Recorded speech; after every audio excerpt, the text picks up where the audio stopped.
Good evening, brothers, sisters, and gender-norm resistors. It's time to start off a new year of the Pirates of the Geek Vortex with me, your host, Ollamh. Welcome, welcome, welcome. Yes, so we're back. Back from our break. Well, technically, the channel was back yesterday, but the Pirates are back from our break today. So let's just go ahead and jump straight on into it and get everything done up and ready here. Hello, everybody. Hello. Hello there. And how is everybody doing? It's been a long, packed day, but yeah, good to be back. I'm gonna agree with the good to be back, but other than that, I have a pulse. I mean, that's a good sign. We would have many questions if you didn't. Would you though? Yes, like, how can we replicate this state? Are you undead? What type of undead? What do you feed on? That is true. List. Like, seriously, we would go through so many minutia. How are you talking to us right now? Is this like, did you turn your computer into a Ouija board before you died, or? No. You see, I just came back the traditional parasite way. It's just a grave worm that's speaking to you. Ah.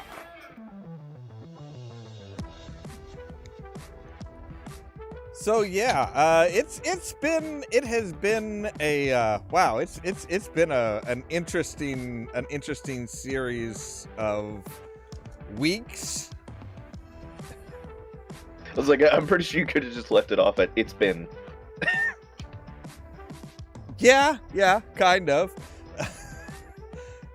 Well, like, okay, so for example, tonight I was a little bit late getting everything up because I found out last night that we were going to be doing an impromptu, very late Christmas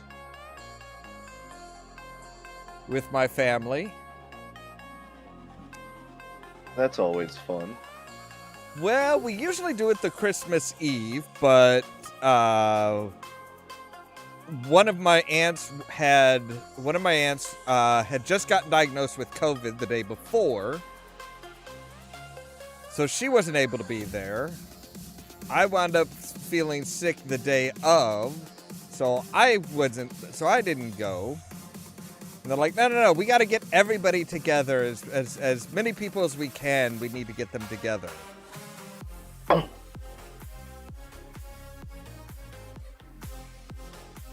I wound up finding out on, I think it was January 2nd or 3rd, because we had another family, a bit of a family emergency came up, and when I went in to take a shower before going to everything, wound up finding out that I should never use volume boosting shampoo and conditioner. I just grabbed whatever I could find at the time and just, oh no, my hair wound up like a lion's mane, even with gel in it. It's like, nope, it's just poof. I need to introduce you to the joy of hair masks.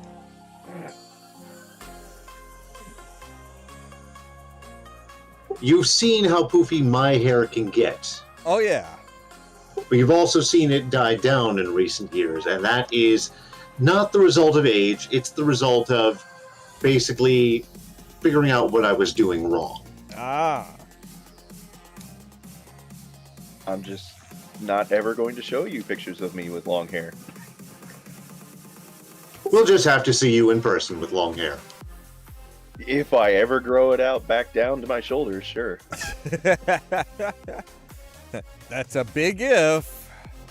Well, I had it down almost to mid-back, and it was one of those, when I left it down, yeah, it would poop out and be the Majestic Lion mane, but more often than not, I just had it in a ponytail.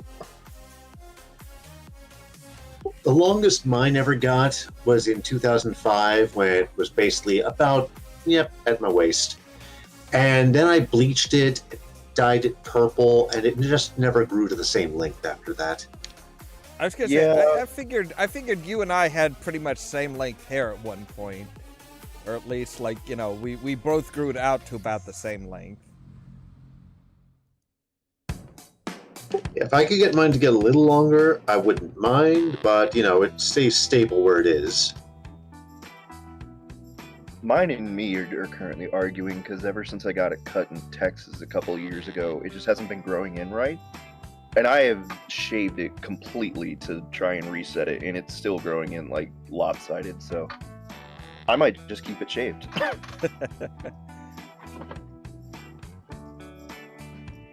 Yeah, that's kind of one of the problems. It's like, you cut your hair differently one time, just one time, and it's like, oh, hey, so we're going to show you what, we're going to show you what your future is going to be here, and just stop growing in some areas.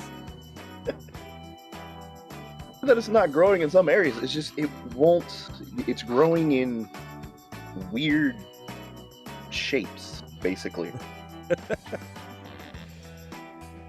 Because when I grow it out, I just, brush it back so that way it's trained, that it lays flat.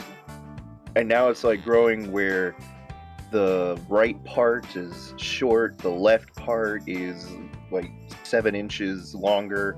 There's this part in the back that just refuses to lay down. And it always looks like I just stuck my finger in the socket. I'm like, nope, don't like this. All right, it's time to create a new hairstyle, the Victorian hedge maze.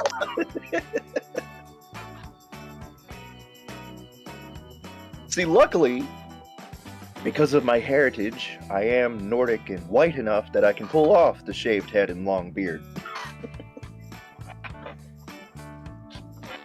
See, my brother found out that he was, my brother found out when he had been, keeping his hair cut pretty short, and he decided to grow it out, and then realized that, oh no, he's kind of got the horseshoe pattern. So he's like, nope, just shave it.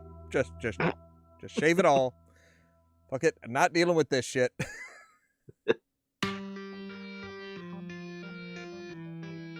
I always had to laugh because my father was always the one. When I was growing up, he was already losing his hair, so he had like the Jean-Luc going on. But he would sit there and do the whole, you're never going to have long hair. There's no long hair in this house. I never had long hair.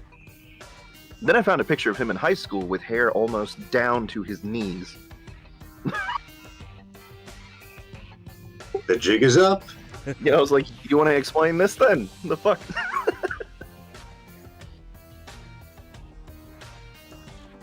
Yeah, see, my parents, once I got to a certain age, were like, do whatever you want. We're not really worried about it. That was kind of the feeling after I turned 12 and I had that first spinal surgery. After that, I was like, you know what? Screw your rules. I almost died. That'll do it. I figure I should ask soon, what is our topic for tonight? Yeah, I've been curious about that as well. I haven't come up with a topic. Well, right from the seat of our ass, this allows me to hijack things and just bring up a subtopic. There you go. Works for me. Yeah, not like we were discussing things in the Pirates channel. Well, I was going to say, how would you two feel about coming on my show? I think I could handle that. I could try it once. See, I had a guest last week. All of you remember Lincoln? Yeah. Yep, he was in last week. Okay. Came all the way from Springfield.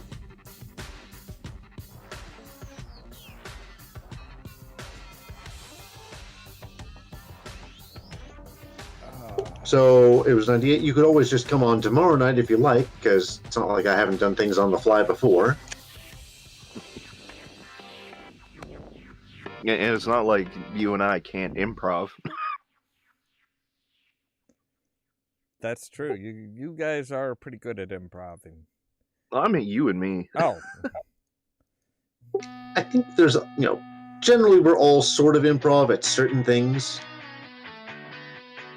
Well, I think it comes from our us doing this. Yeah. Because At the very least, a little. yeah, well, I mean, like I was discussing in the Pirates chat, you know, a lot of my issue is that I don't feel like I can live stream by myself because I don't know if I'm going to be able to keep up with an audience entertainment. But at the same time, just doing Pirates, even with you guys here, that we do have to juggle that. We have to make sure that we have a flow of things so that we don't just sit here like morons with dead air. Yeah, that's one of the trickiest things that I had. One of the trickiest parts for me when I first started out was it's like, yeah, how often would I just have like dead air? Because it's like, I don't know what the fuck to say. I don't know. I don't know what the fuck I'm doing. Yeah, and like, even when I have these ideas of things that I want to talk about, then I'm like, oh, well, the other problem is the things I want to talk about, YouTube doesn't like. Yeah, that's the fun. That's the fun stuff. It's like, oh hey, yeah. So I'm gonna talk about this, but no. YouTube is not gonna like that at all.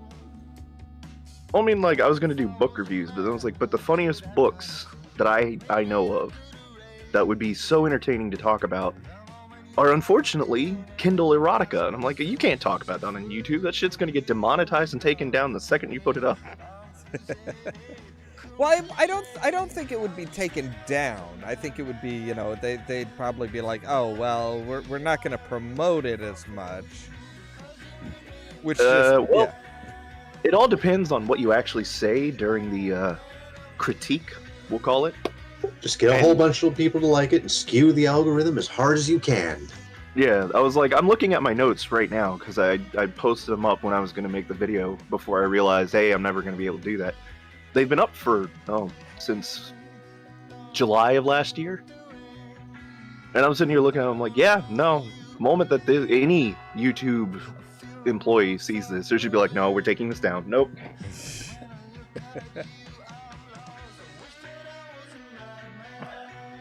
I mean, there's that part of me that wonders if you could do it on radio, but no. Even though I've gotten a indecency waiver for my show and there's safe harbor hours, the FCC is still not so great about, well, it would depend. See, they don't want you to go into graphic sexual detail on audio. Yeah, and that's the thing. I didn't go into any graphic detail. It's mostly these things like, as a writer, they annoy the shit out of me, like specific phrases and things. But the big thing to note is that due to the nature of the partners in this relationship, yeah, there is no way an indecency waiver is going to cover it. The indecency waiver right now allows me to drop F-bombs live on the air, so is it at that level or beyond? Well, it's not so much F-bombs, I mean, there is because it's me. Right. It's more of the fact that because it's an incestuous relationship, I'm like, oh, that's some dark water to tread. Yeah, that's one of those things where they're gonna be like, ew. Yeah. I mean, I've seen, okay, so we used to do audio dramas that were well before safe harbor hours that went into that. So I think you could actually get away with that on the air. Maybe. See, I was looking at a YouTube alternative called Nebula. Problem being, you have to be established before they invite you to become a creator. Yeah. And I was like, oh, that's great. That's the one with, say, extra credits, Legal Eagle, etc. Yep, Yeah. that's the one. And like that's the thing, they want you to have a certain established audience so that they're not just pulling for a newbie that won't bring in any revenue. And I was like, okay, that makes sense, but still means how the hell do I get established if the things I want to go to you for I can't do on YouTube? Yeah. And sure, there's Twitch, but Twitch is, well, twitchy. Yeah. Twitch is almost worse, really. It's funny, because for a while I was trying to do a video stream of my radio show over Twitch, and then the audio dropped, and I thought, okay, maybe they detected a copyright song. We hear that all the time, like, much of my friends with DJing programs like DJLA, giant portions of their shows are blocked audio. But nope, that's not the problem. Could cut the music entirely. It's just Twitch over a phone in a studio. Yeah, if their settings are a little weird, I've noticed, because I've streamed on YouTube and Twitch both, and it's like, yeah, Twitch is, the settings you have to use for Twitch are just, I don't know, they're really bizarre. Like, you wouldn't think that there'd be that much of a difference, but it's like, oh no, there most definitely is. No, huge difference. The chat room settings alone sometimes. Well, I tried setting it up on our desktop before someone walked off with the camera I donated to the station. Yeah, it could be equally bizarre to set up. You have to download their software. You can't just say stream it live from a web page, which would be extremely convenient. So of course they're not doing that. Yeah, and they claim to support OBS, but you still need their software in addition to OBS. I don't know. I didn't need to use their software instead of OBS or with OBS. I could just do it straight through OBS, but it was one of those things where it's like, yeah, it's like, it's just completely different settings, so it's like, you know, your bit rate has to be, your bit rate's different, like all of the minutia is different. Here's my secret. I actually have not just a YouTube channel, I have a Twitch, I have a Picardo, I have a Patreon, I have all this shit that I've set up. I just haven't done anything with it. Well, that's I have a good. I was gonna say that's not good. I have a bunch of side social media I use, but I basically just plaster it all with a little advert each week.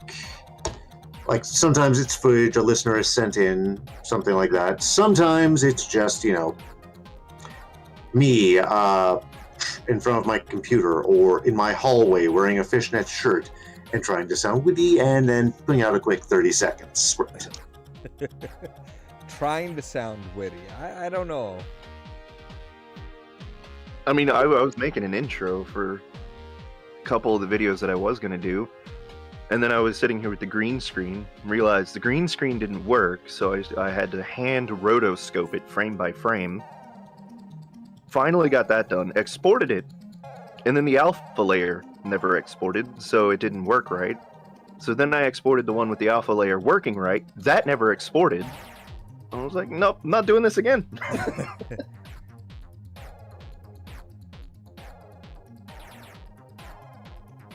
I mean, at one point, instead of YouTube, I even considered learning HTML and C++ just to make my own websites so that I could just post shit there and host it myself and be like, haha, you can't get me with profanity rules because it's my website. Yeah.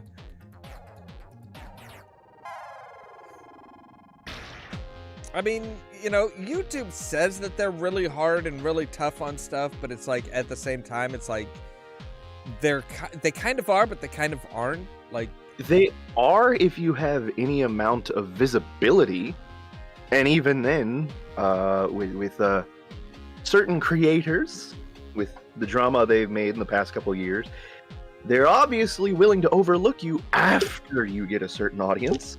Oh yeah. Like, they say they don't want drama and stuff like that, but oh no, they love the shit out of that. They don't want drama unless you happen to be, one of 2 female creators with giant audiences, one of 5 male creators with giant audiences. I think last I heard, as far as like dropping F-bombs and stuff like that, it's like, as long as it isn't within like the first 30 seconds, you're generally fine. It's within the first 30 seconds of a video now, like none at all. Which is why some of our streams are never going to get monetized. Well, I I mean, no. See, that's the thing. We never drop an F-bomb within the first 30 seconds. The first 30 seconds of every stream is music. Exactly. There's always a way around shit like that. You're making me so glad for radio. When I finally got my decency waiver, when I brought the show back to the air, first thing I did is play a song that opens up with "fuck." Oh, you think that's bad? Have we even gone over the fact what you need in order to be monetized? Yeah, that's... Yeah. They keep changing it. Isn't it currently you need 1,000 subscribers and over 1 million lifetime views? It's not the number of views, it's the amount of watch hours. And I think it's like 400 watch hours within the past year. Well, I definitely don't have that. I still only have like 37 subscribers, and I know all of them.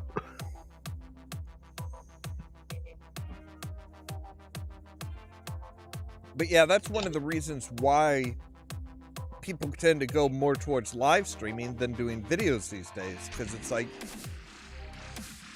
if you can respond to messages and if you can respond to the chat and stuff like that, you're going to be better off.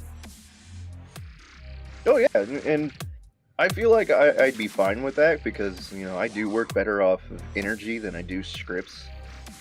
It's just, like I said, the stuff I want to talk about is probably better, like, if I'm focused on it. But also, I don't have an active audience right now, so I'm just going to be sitting there with a dead chat going, I don't have a topic and I have no idea what the hell to talk about. See, that's when you have to just pick something that you're interested in that you can just, like, ramble on. Oh, yeah. Well, like I said, we've been talking about topics in the Pirates stream for, 2 days now? So it's like, you know, we can just pull topics from there that, you know, we might not do on your channel. And then it's just a matter of making sure that my channel will actually handle the stream, because last time I went to a test stream, my mic was fine, but then you couldn't hear shit from the other person, so I was like, oh great. Yeah, that doesn't work so well. So I think what I need 3 people. I need one person on the voice chat with me, and then I need another person watching so that we can get live levels and actually figure out where everything is. Of course. Yeah, that's tricky to do. Yeah. And of course, I also need my laptop to decide to stop shitting itself for about 3 months, and that'd be fine. You ask for too much there, sir. I don't think so, because it was doing fine up until September of last year. And then suddenly my Microsoft account was like, yeah, we can't sign in, so you have to create a new account. So I created a new account, transferred everything over.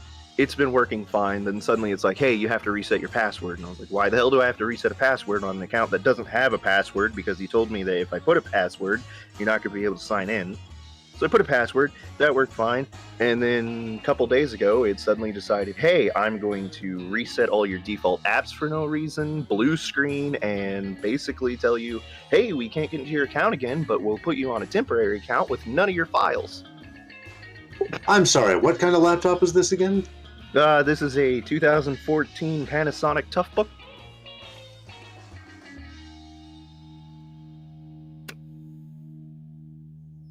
Okay.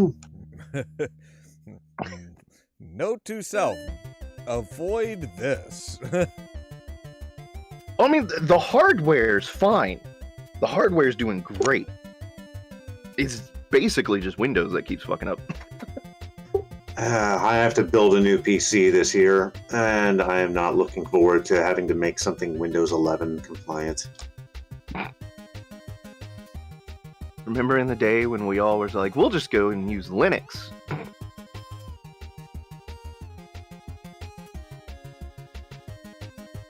don't think I ever used Linux. I'd never use Linux because I could never get my head around the code. I used it at work a couple times 20 years ago. It's okay. I mean, it's not bad if you can know what you're doing, but if you don't, you're just basically sitting there at the keyboard going, what the hell?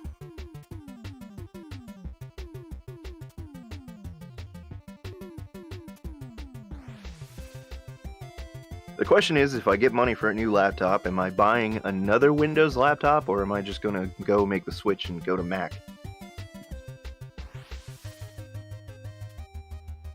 I don't know. I mean, Macs are nice for some things, but like, dear gods, They're good for graphics and videos, but as far as gaming and streaming and just basic workflow, I can't stand it. that, and unless they've changed things, everything you have to get everything from Apple, so it's like, and it all costs an arm and a fucking leg. Yeah. That's the only reason that I didn't request that my 14 account be updated and the subscription done, because I'm tired of paying for everything.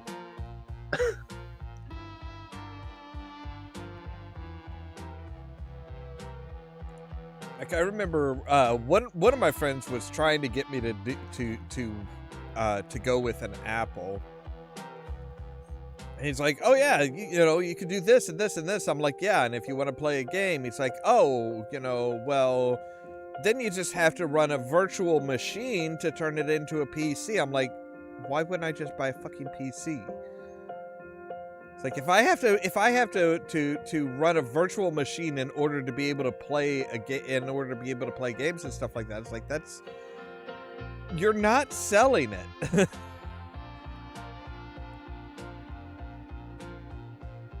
I remember when that used to be the only way to play the old games, even if you had a PC. Like, well, you have to run a virtual machine and set it up with Windows 95. I was like, why couldn't you just emulate this and turn it into a ROM? Yeah. So if I could maybe tangent for a second onto the topic of games. Sure. Have at. Have we still considered me running a game for us on a Friday, on a last Friday of the month? I have a D&D 5e adventure ready. Or I can also run us through, some traditional World of Darkness as a 3-person group. Ollamh, Caden, gamers.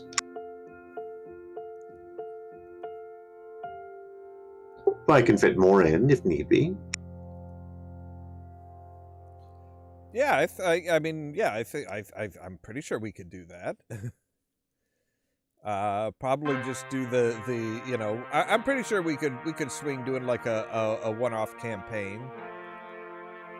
Simple one-shot, absolutely. It'll be my first campaign as a player. Congratulations! Congratulations, and I'm sorry, even before we start. No, that's okay. I mean, Ras, I don't know how close he's been keeping an eye on it, but he's in my D&D group where I'm the DM, and I'm about ready to smack some people in that group. I've been reading. Oh, see, you've been reading, so you haven't been listening to the fact that, there is zero party coherence whatsoever. Well, here's the question. For how many of these people is this their first campaign? None.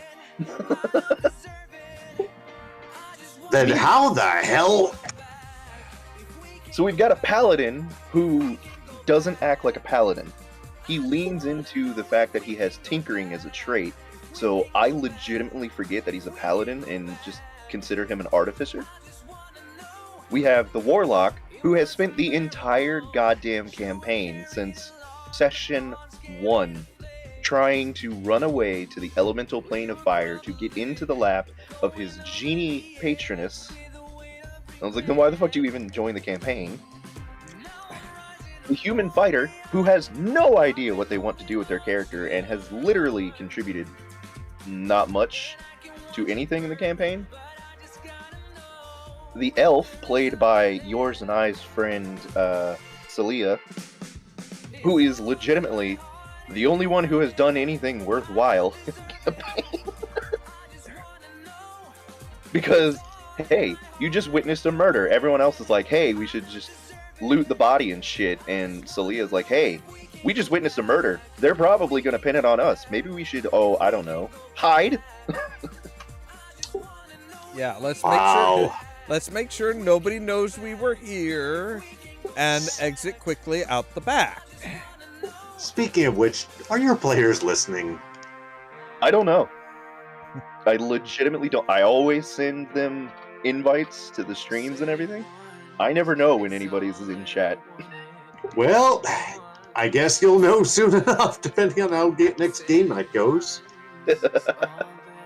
Well, see, I know one of them does listen regularly, and that's our barbarian, who legitimately, the only reason he wasn't doing anything is because we kept his race a secret until the moment they got exiled from the city. And he was playing just a walking pile of plate armor that was roughly the size of a halfling. And he is the follower of, what is her name? Goddess of Pleasure. I can't remember her name. Soon? Is it Forgotten Realms? No. It's starts with an S. It's not soon. It's like, What world? it's just 5e. Okay, so which pantheon? Oh, hold on.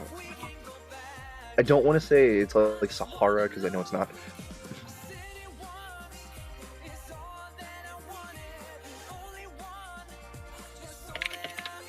Like I have, real world gods I would think of, but Charis, that's it. Charis. okay. Yeah, so he's like the follower of Charis. And at one point, he hadn't been really doing anything, and he hadn't had a chance to, be like, oh, hey, I'm a follower of Charis. So I put them in a brothel, which happens to work with Charis. What happened? Nothing. Our paladin built a Steely Dan. Now, to be fair, the barbarian did start stealing and using every aphrodisiac he could find in their supply closet. Well, okay, that's something at least. But then, yeah, they got exiled and we finally did the big reveal, which was underneath that halfling armor, he's actually a bugbear with a natural 21 strength. Well, actually, it's natural 20, but then with all his buffs and everything, it's actually 27 after modifiers. And the party's reaction was, oh. Wait, what? That's it? Just It was like, okay. One of you just got thrown off a floating city 3 miles down to the surface, and the bugbear just burst out of fucking armor and started mauling somebody, and your reaction is, oh. Yeah, that's... The Bob Newhart School of Fighters. There's no part, they don't even talk.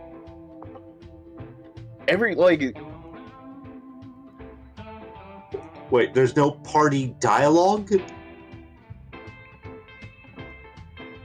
I think Caden's microphone may have just Yeah. cut down. I'm Yeah, like, wait, like that that- sounded like he's just stopped mid-word. See, for a second I thought there was just irritation was causing Caden to stop talking with the word talk, but yeah, Caden, I didn't Is it mean to working? interrupt you if you were so... Yes, we hear you now. No, yeah, it's, I think my USB adapter is, starting to go. Yeah. But no, they don't really talk to each other. The most interaction they've had so far with each other that I can say was directly player to player was during the intro, during the gathering before the murder. Our paladin got angry at an elf noble, threw a sausage at her head, then got angry at a thief that had just picked somebody's pocket, threw a rock at his head and hit the barbarian. How long till this becomes D&D Florida edition? That's all I want to know. Well, considering they are now talking, I asked them, hey, now that you're on the surface, what do you want to do? Like, what is your goal? Do you want to find a base camp to set up? Do you want to find a village to see if you can find some rumors? Do you want to find, like, a mage or something to train? What do you want to do? And they're like, we want a base, but we want a base that transforms and flies so that we can go back to the city and destroy it. And I was like, oh no, this is not becoming D&D Gundam.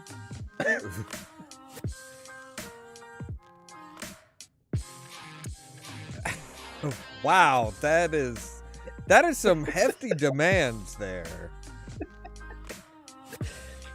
Oh, but you know me and demands. You know what happens when people are like, "You're going to do this." Oh yeah. We want something that'll transform. Okay, cool.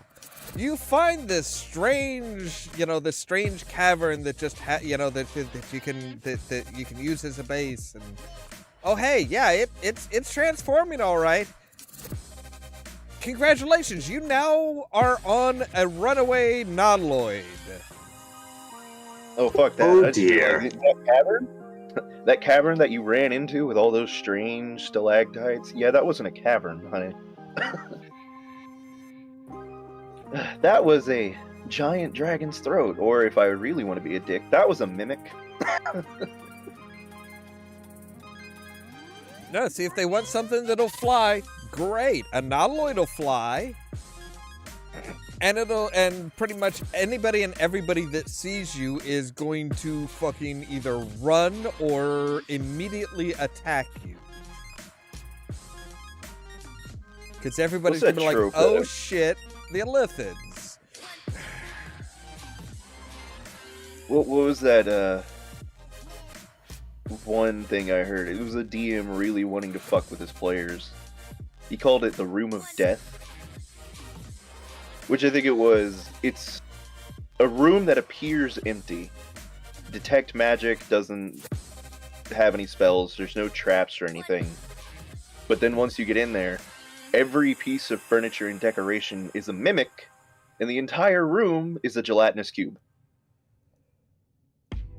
That's problematic. That would be the... Oh. Yeah. I'm just trying to wrap my head around.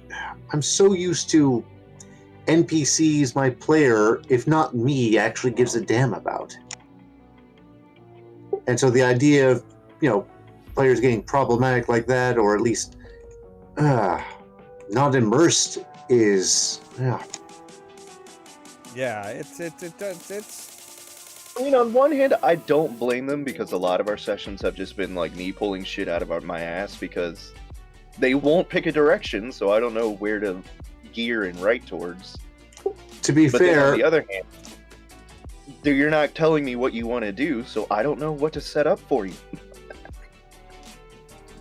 like, some of the best plots ever were red herrings that just got out of control.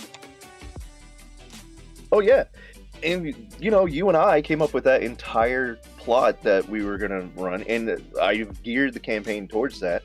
Problem being, because they won't pick a direction, I don't know where to lay the hooks to lead them into that plot.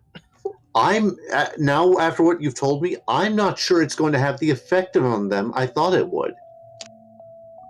Yeah, I know, because that is a hell of a plot, and I would love to play it. I mean, when I came up with the little bits I contributed, I was like, oh wow, let's pull some heartstrings. I love doing this. I'm going to make a D&D. I'm going to make your D&D game more tragic than my vampire game. We can run a parallel game using that plot, but we can run it here instead. That is an idea. Why But would am you I? be comfortable? Why ahead. am I concerned? Because you should be. Because you know Ras, and you know the type of stuff he writes, and you know me, and you know the type of traps that I am infamous for.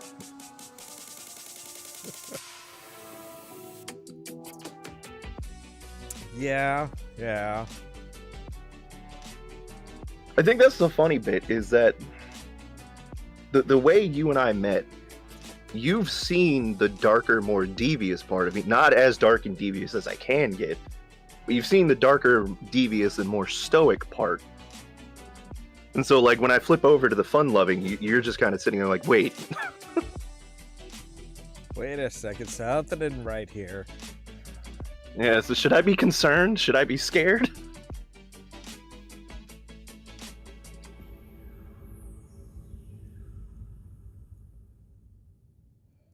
That's still something we're gonna have to eventually just hash out and get the fuck over. Like, I think you and I, personally, are fine with it. We're done. It's just we keep mentioning it so much that people are gonna start wondering. I don't really feel the need to mention it. It's like, whatever. Yeah, it's more like an in-joke. Yeah. That's the most it is these days. It's like, yeah, okay, we'll joke about it, and yeah, we move get on. It. And then it's just like, yep, okay, that's enough.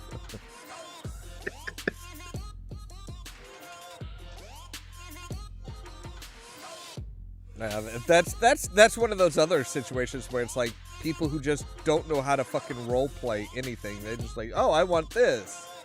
Well, okay, but that's how are you going to get it? That's not even people who don't know how to roleplay. That's just people who don't know how to fucking act. And there's quite a bit of that.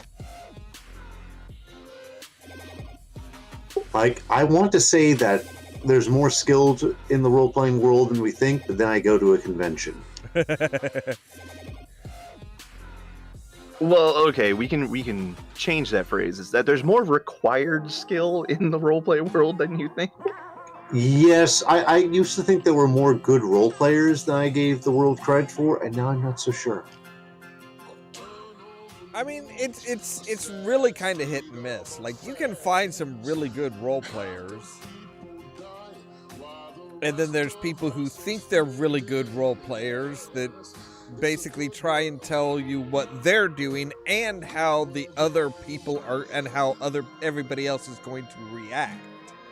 Those are the ones that just, oh my god, those are the ones that annoy the shit out of me. Are the ones that are like, okay, well, I do this, I automatically succeed, and you have like one or two reactions that you can have. Should we just go into the one situation from that place where I had to literally break character and step into my moderator role to yell at the owner? Jesus. Yeah, there's some people that are just like, yeah, it's like, no, you can't just say I get to do this because I say so, or better yet, the people that are like, I mean, I've seen some people that have literally just been like, oh, well, I am this, I'm like this criminal mastermind. Why? Because I say so. It's like, that's not how that works. You have to build up to it. You have to develop your character. You can't just walk in and be like, I am the criminal mastermind. They forget that Al Capone did not start as Al Capone. Yeah. I mean, it's even, I'll give you leeway. If you can give me an example of why you would make a decent criminal mastermind, okay, I'll go with it. I'll add it to your sheet if you can keep up with it. But if you're like, I'm a criminal mastermind, I'm like, all right, give me an example of your plots, like something you pulled off. And they're like, well, I said I'm a criminal mastermind. I'm like, okay, no.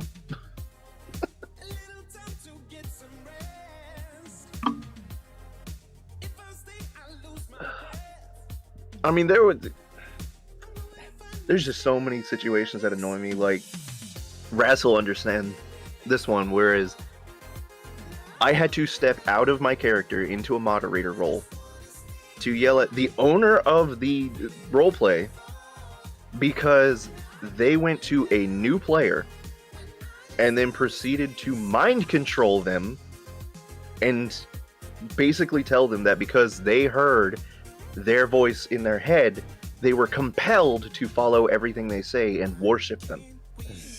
That is a great way to drive someone out of a game. I was like, you know what?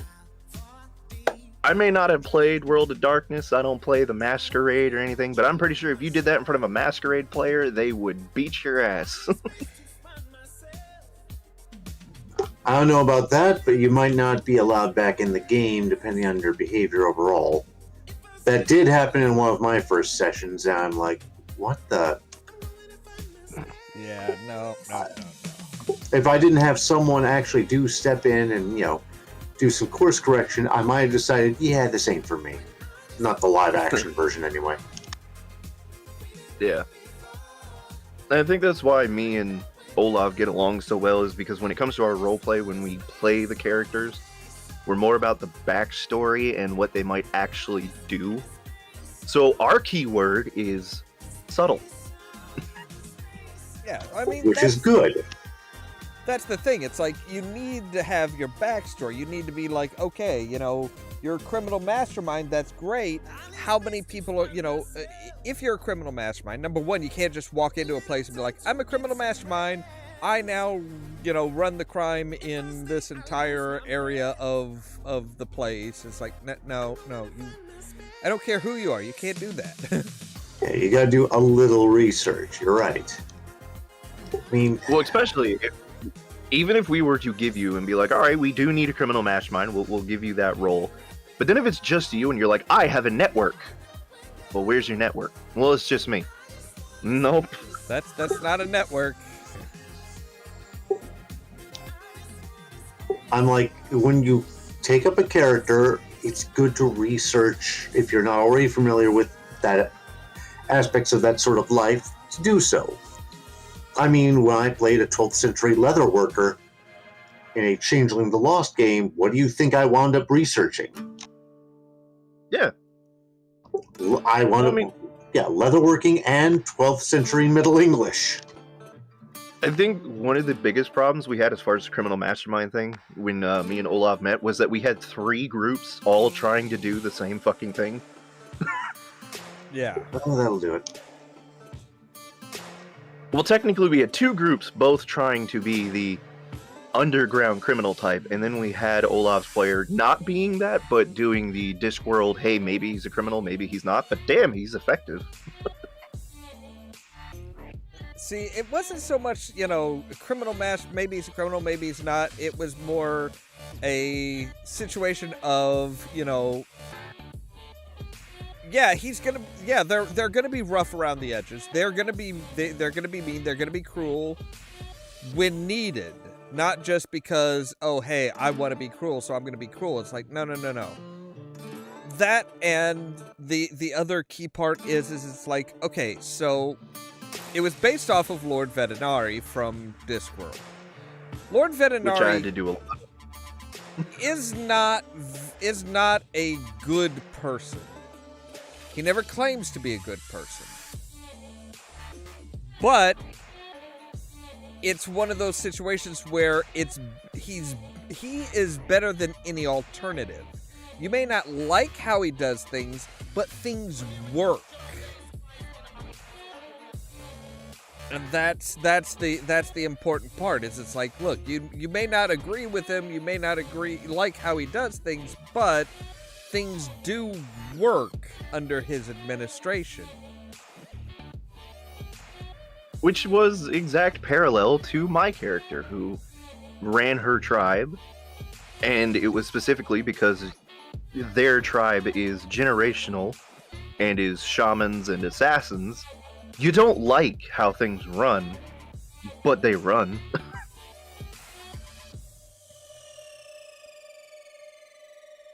See, for me, it was always just you like how they run. You do like how they run, for the most part.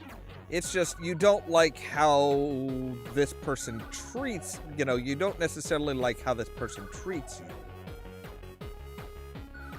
So it's like, okay, this person's gonna call you out on your bullshit. But it's like, it's in furtherance of making sure that everything works properly.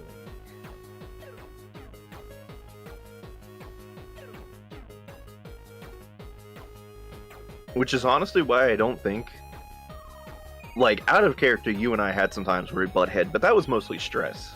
Yeah. But I don't think in character ever had a time where your character and mine didn't see at least somewhat eye to eye. Yeah. Because we had that understanding, because you were like, well, maybe I have spies, maybe I don't. You don't know, I'm not going to tell you. I'm like, well, maybe I have spies and you're spies, maybe I don't. You'll never know. See, that's the thing that I always that's the thing that always got me though, is when people were like, well, maybe you have spies, maybe you don't, you know. I never said, it was never a question of maybe I have spies, maybe I don't. It was like, it was always, oh no, I have spies. I never hid it.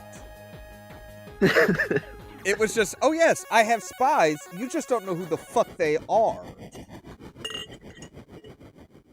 Because I would. And then, of course, because of nature, there was at least one situation where, like, well, tell me who they are. I was like, what makes you think it's a they? How do you know it's not an it? Well, that was the really fun part. Is like I was able to have a spy that wasn't a person. So it's like I could hear everything that they were saying in public, and it's like, oh no, I know this, and I quoted them. They're like, wait a second, but everybody that I talk to, I know personally, none of them would be your spy. It's like, are you sure? It's like, I've got a spy in your organization. I've got a spy that is keeping tabs on you. They're like, and all of a sudden it was just like, they're like, shit, we can't trust anybody. It's like, that's kind of how the whole spy business is supposed to work. And everybody was like, yeah, people were trying to be like, oh, well, who's your spy? I need to know who your spy is. I'm like, I'm not going to tell you that. Yeah. You have no reason to. Well, it worked for my character because she was like, okay, well, I know there's a spy here. And they're like, but there's nobody here. I was like, that you know of. And I would make remarks because I knew where the spies were, or at least one of them. So anytime someone started getting bitchy around me, I'd just be like making comments like, hello, Lord Mayor. And they're like, the mayor's not here. I was like, that you know of. Now, there is one game where I would say I'll let the players fudge a bit on what their mastermind influence is. And that would be an opening game of Vampire, just because that's kind of the training wheels of, we'll just say blah influence for now, but as you advance in, learning about this game, I'm going to expect you to actually describe some shit. Like, you control City Hall. Great. Tell me exactly what you do. But a new player, yeah, just you control something. Let me figure out. I, the storyteller, will figure out what you control, and we'll just roll dice on it for whether or not you can influence shit. Okay? Okay, cool. Yeah, that's... Well, the other thing was, I couldn't have a spy network that was hidden because you only got 10 rolls in the rankings. So I was like, oh shit, I already have all 10. So I guess these soldiers, my incredibly obvious elite assassins who are supposed to blend in and just be normal people, I guess they'll double as spies.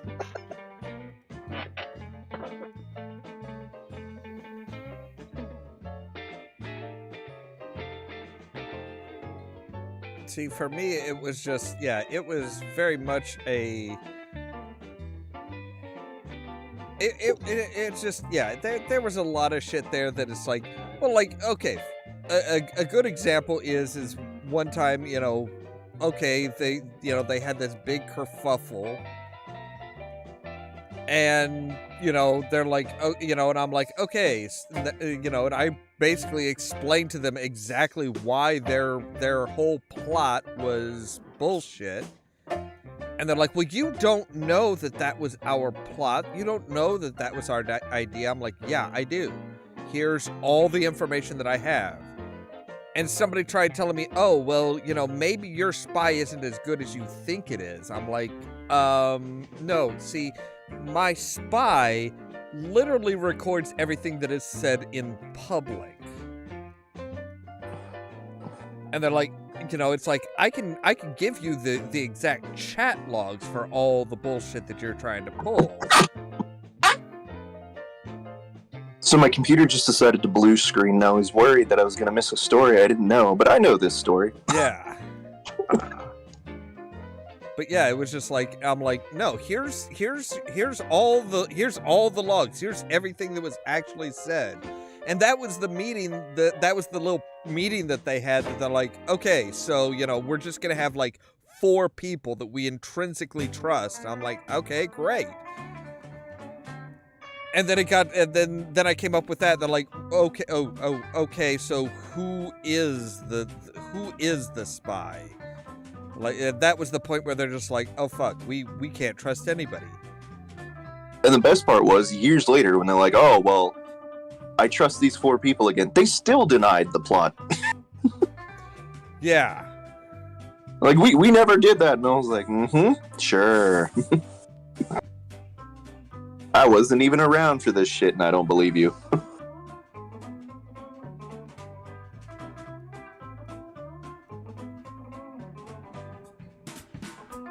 Yeah, and that's the thing. It's like, yeah, everybody's denying it. It's like, you guys planned it. You set the plan in motion, and it's like, at least fucking own up to it. Like, I'm not saying that, your plan had... the way they wanted it to. It's like, I don't, I'm not mad that you tried it. I'm kind of pissed off that you just went about it the lazy way. But here's the repercussions for this failed plot, this failed plan. I mean, I was in charge of a village, and they tried using one of the village jobs to try and get at another group, and I'm like, nope, okay, so no, anybody who's in from outside the village, you can't have any of the key jobs in the village. Well, that's not fair, that's bullshit. And it's like, no, that's the consequences of a failed plot. It's like, you tried to abuse the system, you failed, I found out, and now you're facing the consequences. It's like, I'm not pissed off that you tried the plot. It's this is just the logical conclusion. It's like, fucking. What irritates me the most, honestly, is the fact that no matter how many times they fail, no matter how many times they fuck up and prove that they don't know what they're doing and all that shit, no matter how many times you and I cleaned up their messes or anybody else cleaned up their messes, the moment those people leave, the ones who cleaned up everything, they start taking credit for all the shit that the others put in place. Yeah. And that they're just so good. I kind of agree, but I kind of disagree, because it's like, look, I don't give a fuck. Mostly because once they're like, oh yeah, we did all of this stuff, and it's like, okay, that sounds great, but everybody knows that you're not gonna that it was somebody else once you try and build on it, but you don't understand the foundation, so you fuck it up. Yeah, and that's where the irritation comes in, is that even after I left, like to this day, I will still have people come up to me and talk about that place, which just irritates me. But then they talk about how great it is and how amazing the system is and all these great plans and everything, and how they do this wonderful thing that the owner came up with, and it's this great system, and they describe it. I'm like, yeah, so that system, I created that system, and this part of it, that's another person who you have probably never heard of because they won't mention their name. And they're like, oh, really? I don't believe you. I was like, really? Go ahead, ask him how that system actually works. Ask him about, and I'll give him like a specific part. Like, I guarantee you they won't be able to answer, and I can't answer either because I didn't come up with that part of the system. Yeah. Oh, and you know, the fact that I went back there just on a lark on an alt a while ago, and 90% of the physical assets still the shit you made in Blender. That's not surprising. They've added on to it, and it is. We thought it was ugly and cramped when you and I were there. It is worse. I don't know how, but it is worse. They added everything you and I vetoed, the arena, the ships, everything. But then they added on to the village. There's now a village brothel. The tavern was renamed, and yet it's still the same tavern. Same bar, same everything, and it's all still yours. I checked. I was like, oh, okay. So, in addition to still claiming that, hey, you built all this, and this is all your baby, who built the village? And they're like, oh, I did. And I was like, cool, who built this building? And they're like, I did. And I was like, I can immediately prove you wrong. Yeah, it's like, yeah, that's like, you guys do realize that, like, all you have to do is, like, right-click and go to edit, and it'll show you all of that information, right?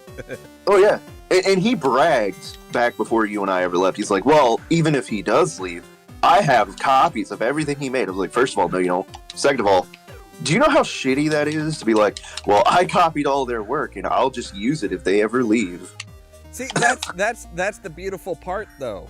That's the really beautiful part, is even when you pick up a copy of something, it still... Oh, it'll still tell you who originally made it, yeah. Oh, yeah, it still says, you know, oh, this person owns it, sure, but it was created by this person. It's more of just...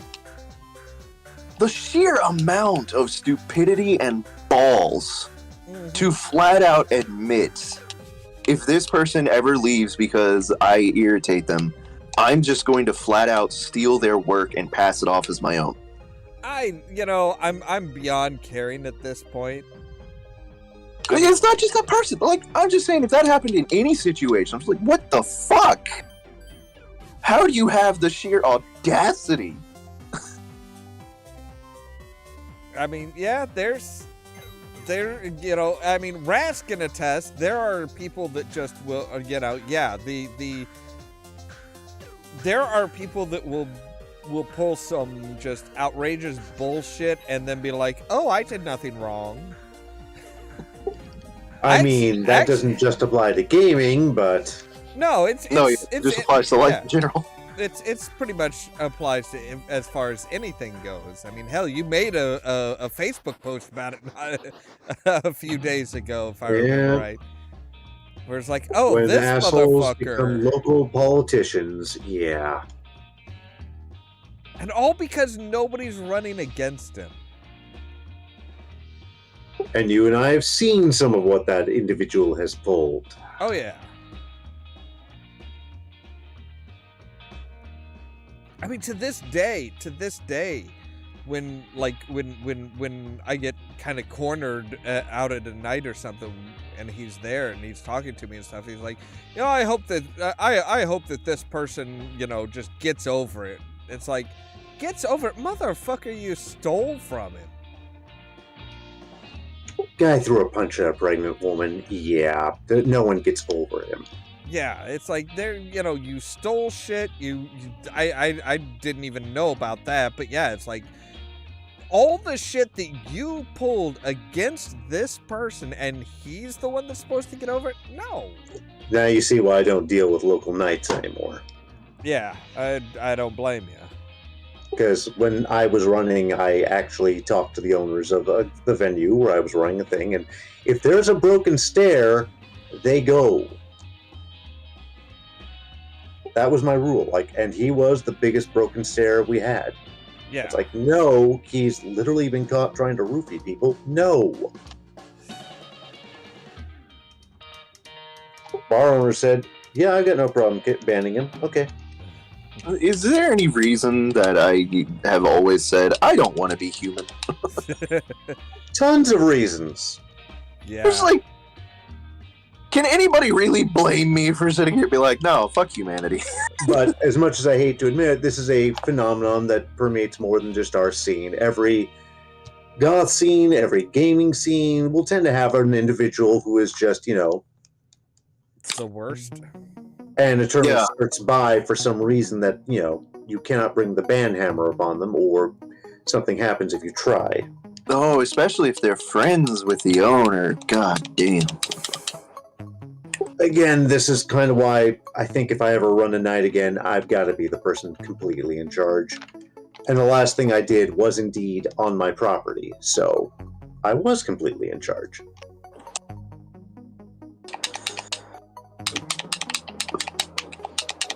To be fair, that's kind of... I was hesitant when I first got invited onto this podcast because I was worried about shit like that. I was pleasantly surprised, and I continue to be pleasantly surprised. Yes, like if, Ollamh is a good judge of character. Oh, it wasn't him that I didn't trust.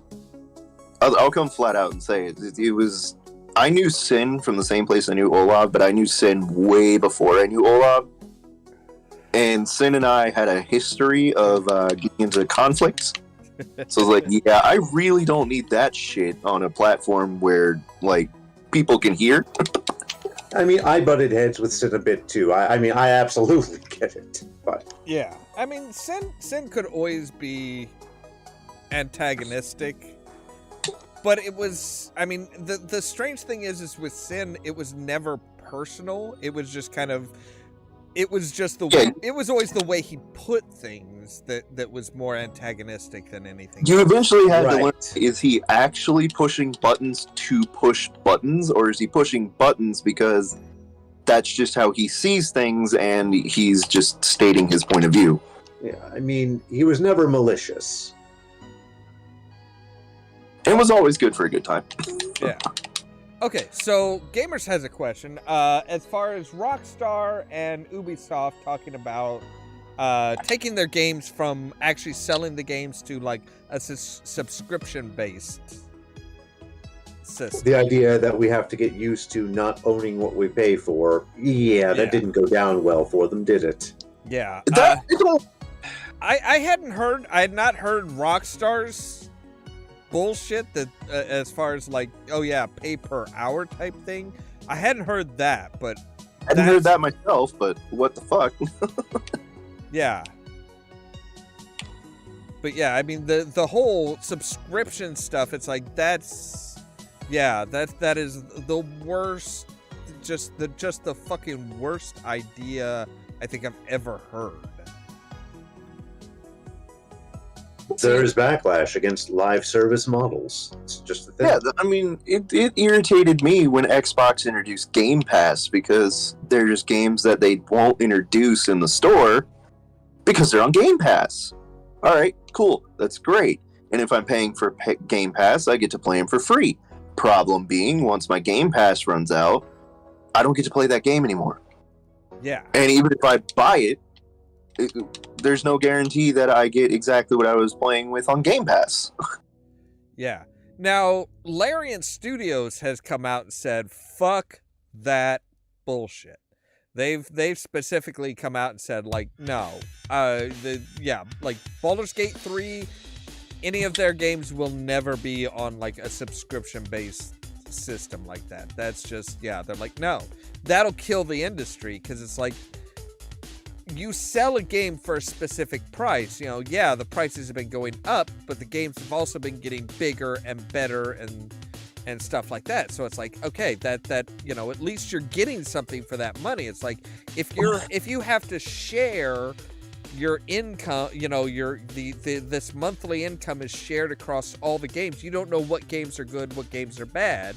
So all of a sudden you're relying on the studio heads to say, the owner of this streaming platform, basically, to say, hey, okay, so this is what we want.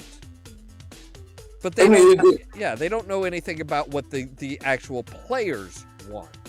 Exactly. It goes into the same thing as like Netflix and streaming services. It's always what they think should be on the platform and what they want to push. Well, that doesn't work for a gaming service because nobody has the same taste in games. I mean, like, even if we have games that we all like, I mean, there's still going to be, like, I highly doubt mine and Ollamh's libraries are going to be damn near identical. So yeah, okay, yeah. If Take-Two Entertainment's talking about like selling the games and then requiring, you know, I mean, at that point you're talking like the MMO RPG, the MMO type system, and that only works for specific games. Like selling the game and then subscribing? Oh, you mean like 14, which again I stopped paying for because fuck that shit. 14, World of Warcraft, Lord of the Rings Online, you know, yeah, just like. See, I mean, those are the successful ones. It's also getting irritating to me because there's some subscription-based games where if you have a subscription, it doesn't matter what you play it on, as long as you have an account and you're subscribed, you can play it on anything. True. But then, like, 14 announced, hey, we're coming to Xbox. We're going to put it on Game Pass. I'm like, all right, cool. That's fine. And then I stopped and realized, okay, well, they're putting it on Game Pass, which means the base game is going to be, you know, on Game Pass. So I get it for free as long as I'm paying for Game Pass.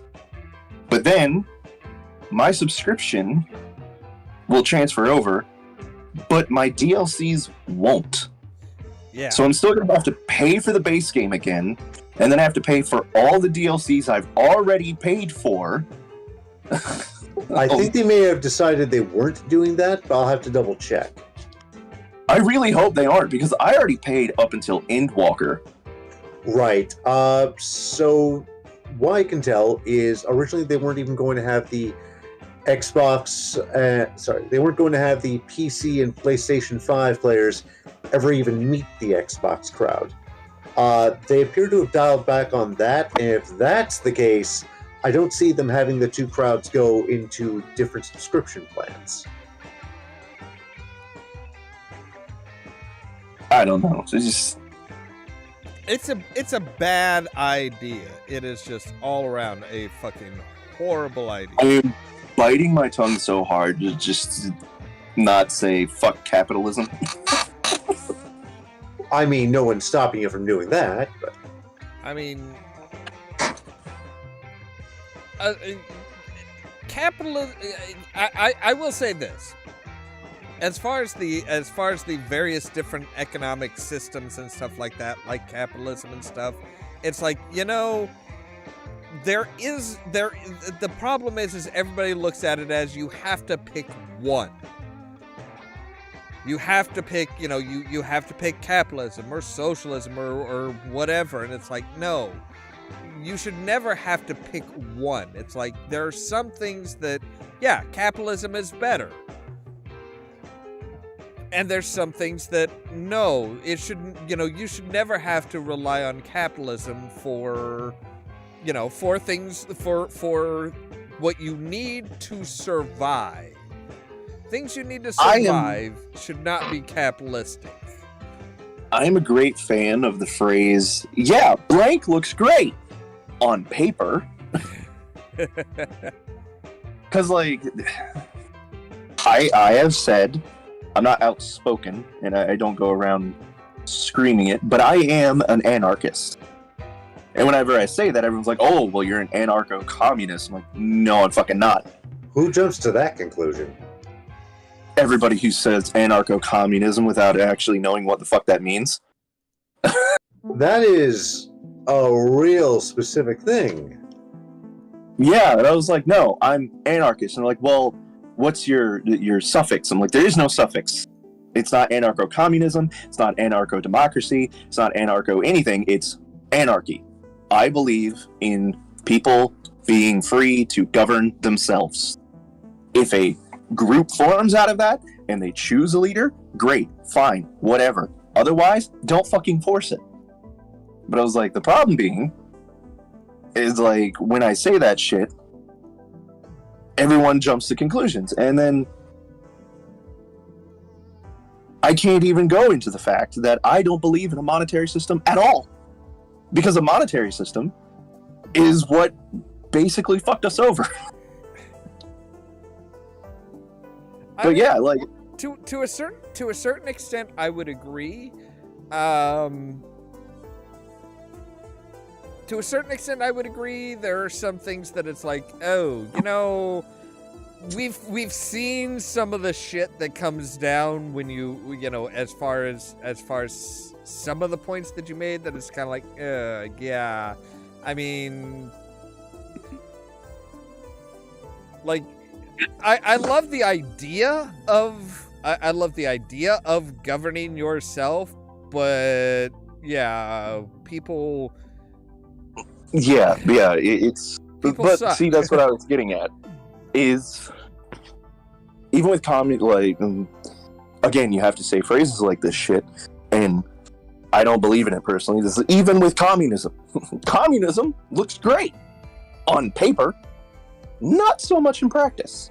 Anarchy looks great on paper, not so much in practice. Yeah, I mean, I guess I've always looked at if pure anarchy as being, and this is mostly because I have no faith in people, it would basically at that point become 5th grade gym class.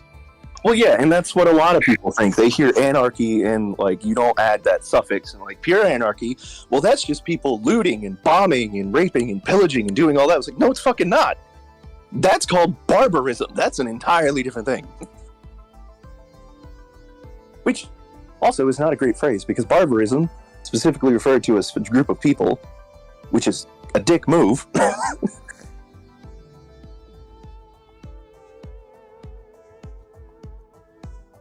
yeah. I'm more educated and intelligent than I let on. I just don't like getting into it. Yeah, like I said, I mean, as far as any kind of like economic or ruling system, it's like you need a little bit of everything. Well, yeah, but because the problem I have with it, and the reason I keep saying I don't want to force a system of government, like, don't want to establish one and put it in place, is the whole root of it looks great on paper is that, yeah, it sounds great when you spell it out. Like, you know, democracy sounds great. A group of people can choose who they want to lead, what laws they want to pass, how their society should grow, how their economy should grow, how everything should work. In practice, well, look around.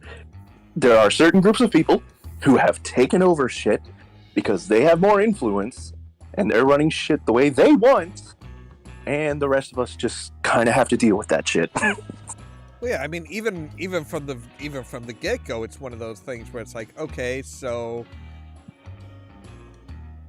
you know, we've got this system, you know, we're going to govern ourselves, the people can decide, but what people can decide? That's where that's the point where you know, something like the US, it's like, yeah, okay, so the people will decide, but only people that think like me get to decide.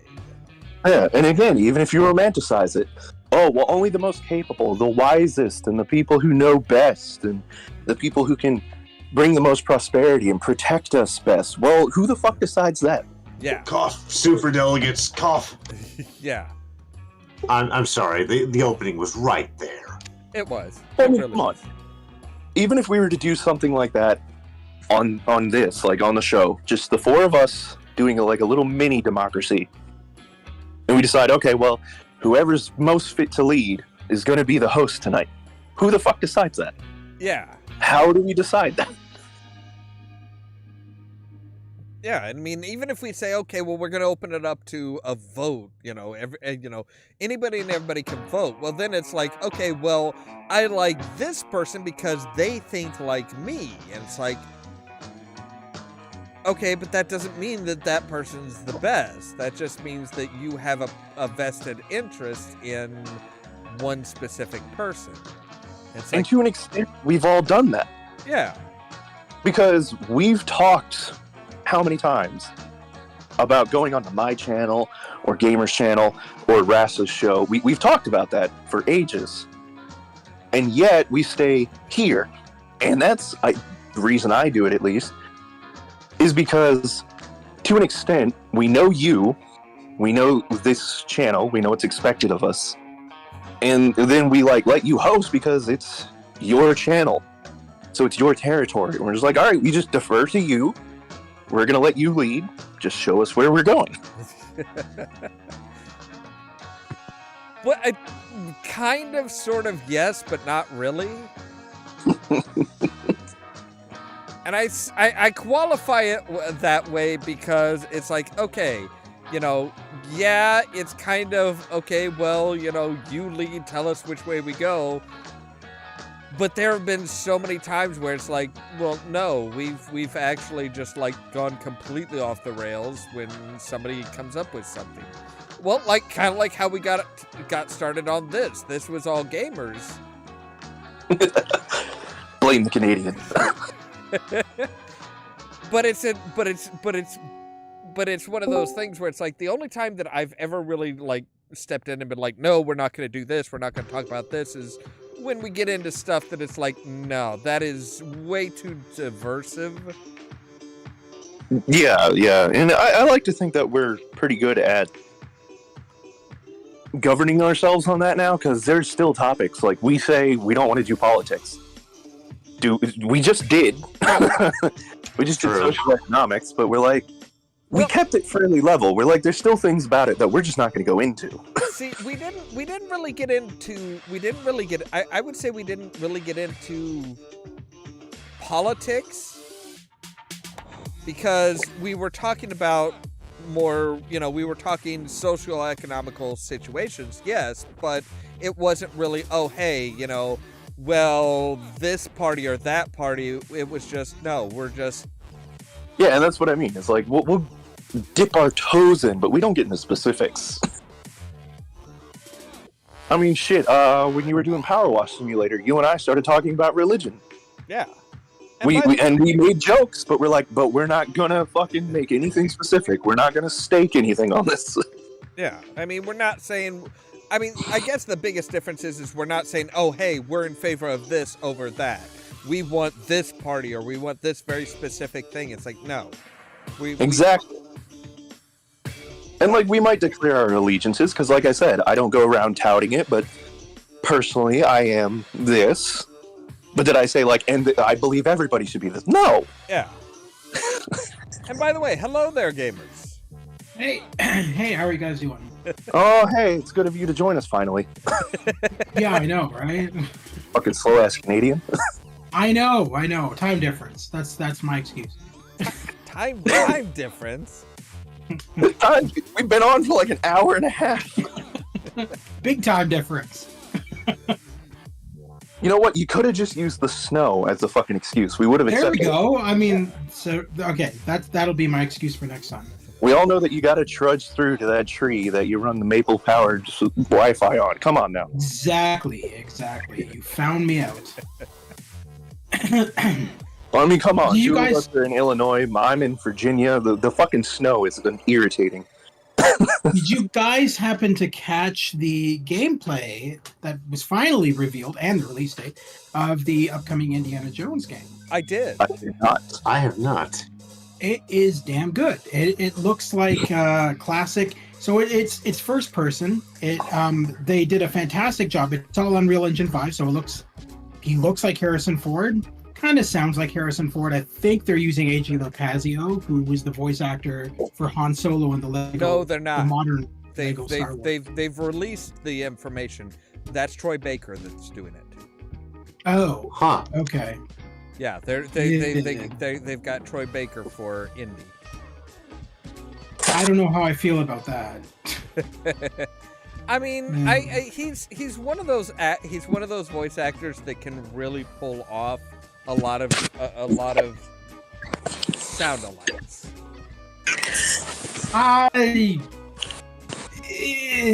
Have you seen his Joker, where he tried to sound like Mark Hamill? It was absolutely horrendous.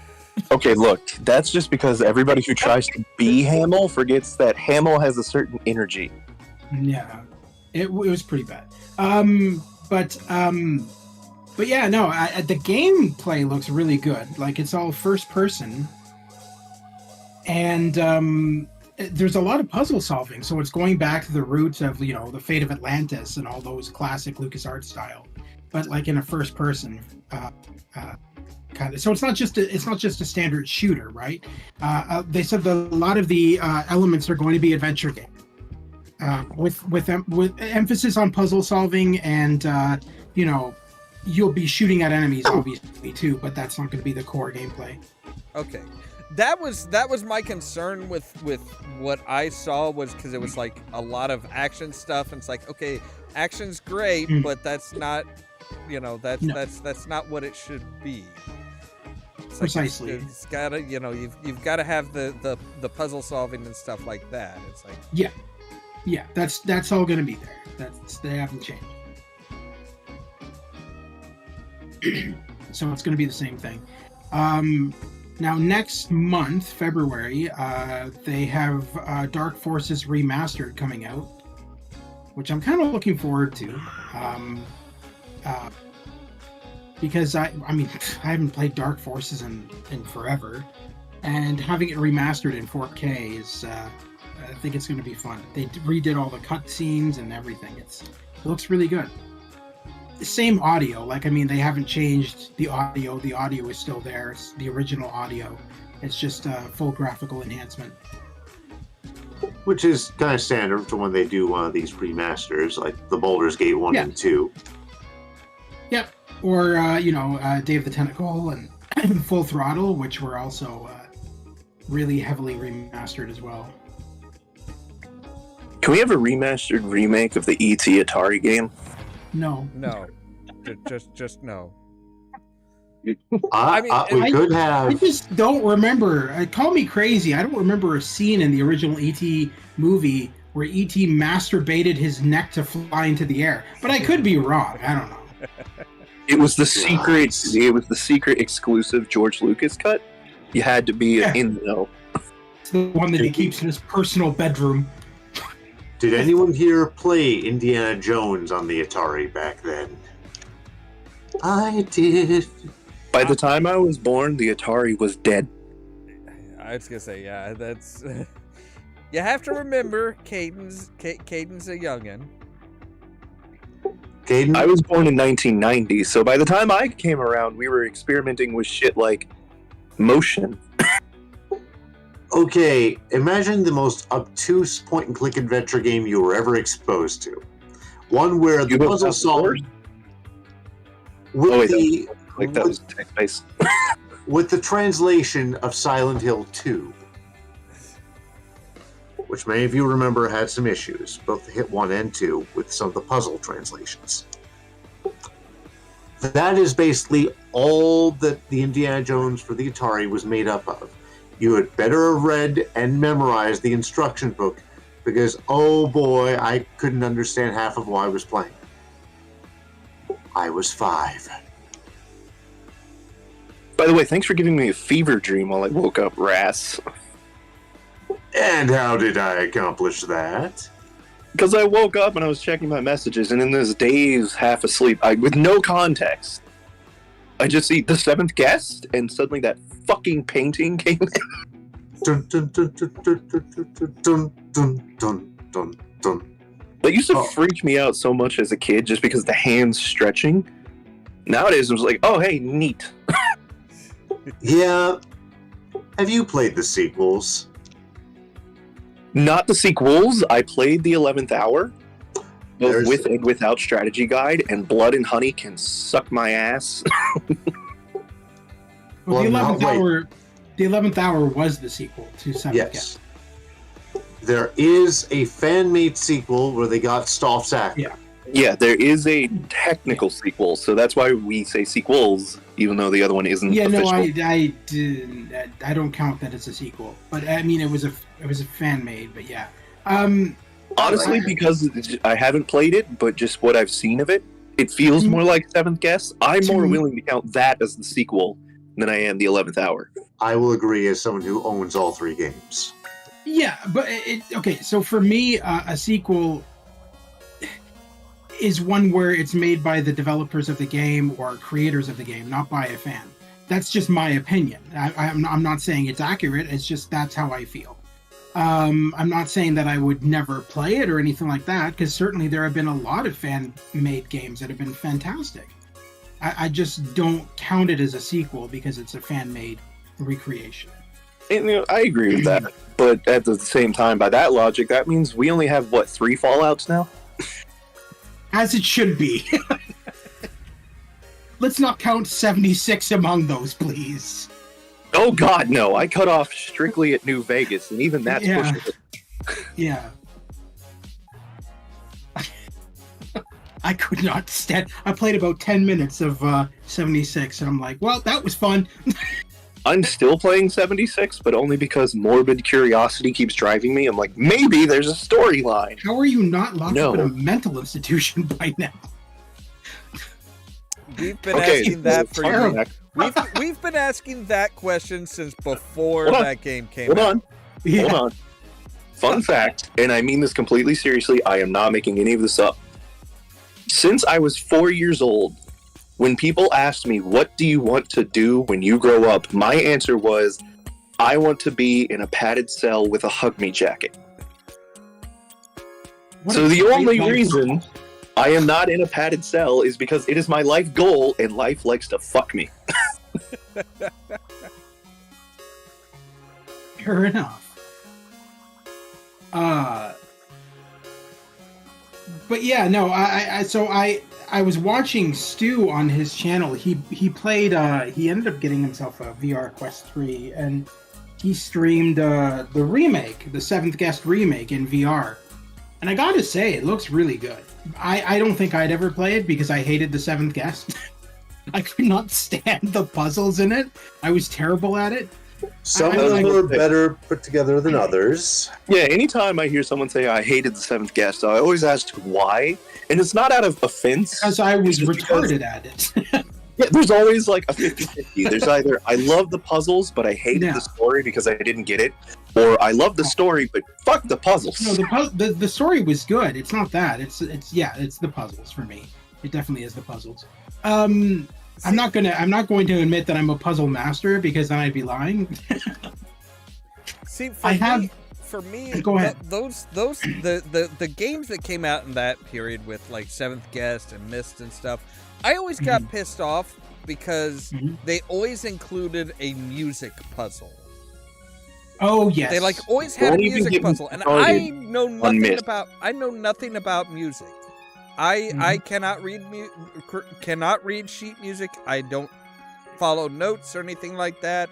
So it's like every time I came to that, I'm like, all right, fuck it, I'm done. You're absolutely right. You're absolutely right. I feel like it was Myst. Riven had one. Shivers 2 had one. It seemed like all of those games back then had music puzzles. Did Phantasmagoria have one? Phantasmagoria, I think the original had one. No, it absolutely no. I don't think so. God, no. Neither Phantasmagoria had music puzzles. I play the shit out of those games. I was about to say, I don't think Phantasmagoria 2, there wouldn't be any point to a music puzzle. It wouldn't fit anywhere. No, and neither did 1. It was the puzzles in Phantasmagoria 1 and 2 were so basic that I don't even know. They made up with an interface that was shit. I don't even know why they incorporated a hint keeper in Phantasmagoria 1. I guess it's for the really slow people who have trouble understanding how to turn on a computer or something. Because, that game was so simplified and so in your face what you had to do and where you had to go that you never needed the hint keeper. Well, I think by that point they had a bit of a backlash as far as King's Quest V. Well, that's understandable with King's Quest V because that game was notoriously convoluted. Yeah, like the when you see the mouse being chased by a cat, you have to throw a boot at the cat before it catches the mouse, or you're screwed. Yeah. And it's like that is such a random thing that it's just like. And it's like most people like how they got stuck there. They got they wound up getting stuck because of that. So they're like, okay, you know what? Maybe if we're gonna have a puzzle-heavy game, maybe we should just go ahead and put in a puzzle help system just in case. And then, of course, they backed off on the puzzle so much that it's like, no, you really don't need it.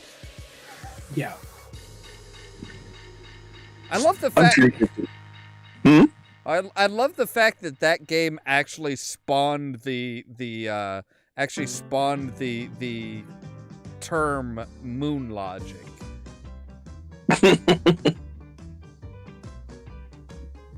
Because it was like, you know, there was like this big, you know, how you charge the wand at the end was like, oh well, you know.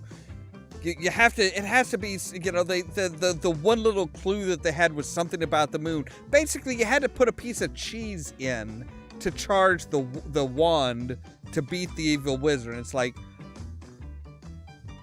what the fuck does that?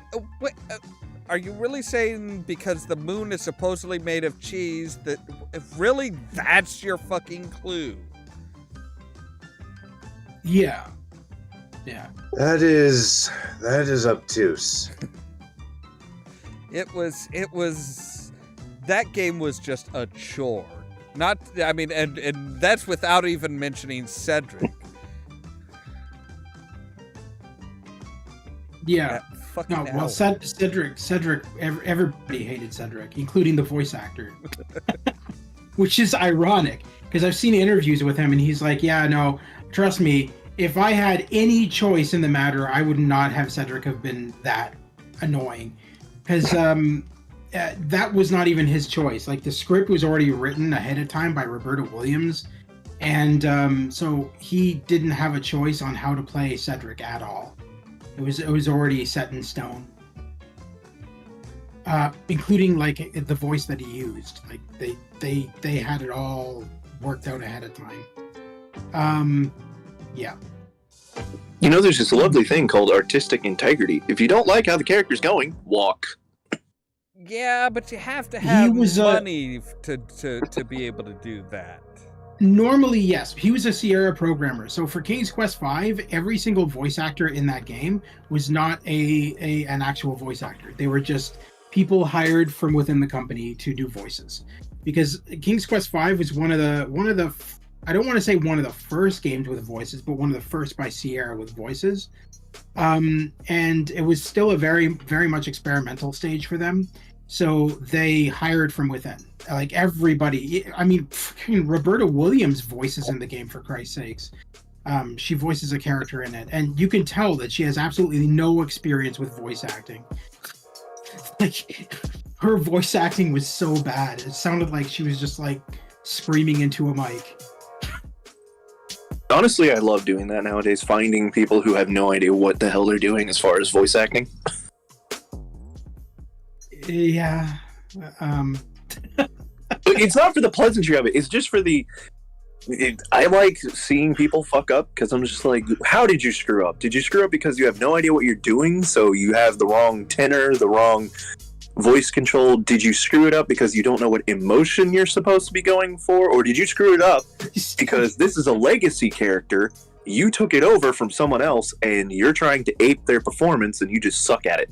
I still love how in the disc-based version of Star Trek Judgment Rights, the old Interplay game, there near the end of the game, there's like a scene with McCoy talking to Kirk, and DeForest Kelley screwed up his lines so bad, and they kept in the screw up. So it's so funny. You're looking at the dialogue, like the subtitles, and it says it just fine, and then you hear DeForest Kelley do the line, and he's like, he's supposed to say some technical term or something like that, and he fucks it all up. He goes, I didn't fucking shit, and they kept it in.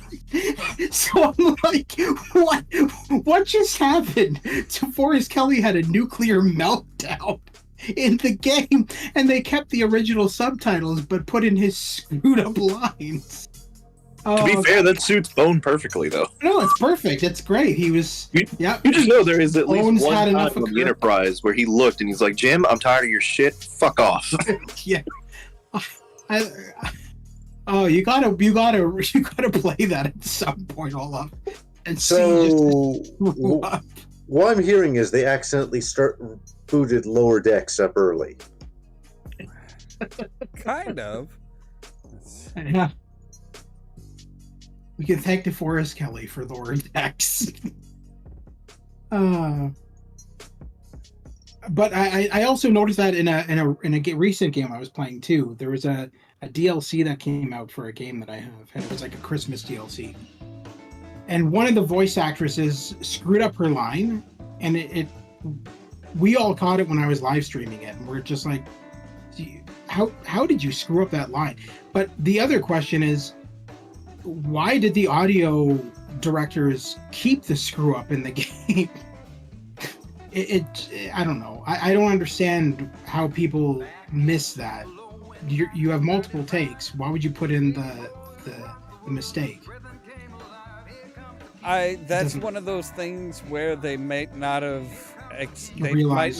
realized it at the time, and it's just like, and by the time they did realize it, it's like, okay, so yeah, we're not going to get, we don't have the money to get them back in to re-record, so fuck it, use what you got.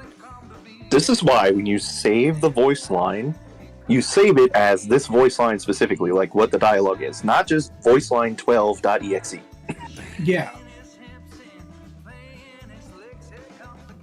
Yeah. It makes me wonder how SOTOR is able to handle its massive voice actor catalog.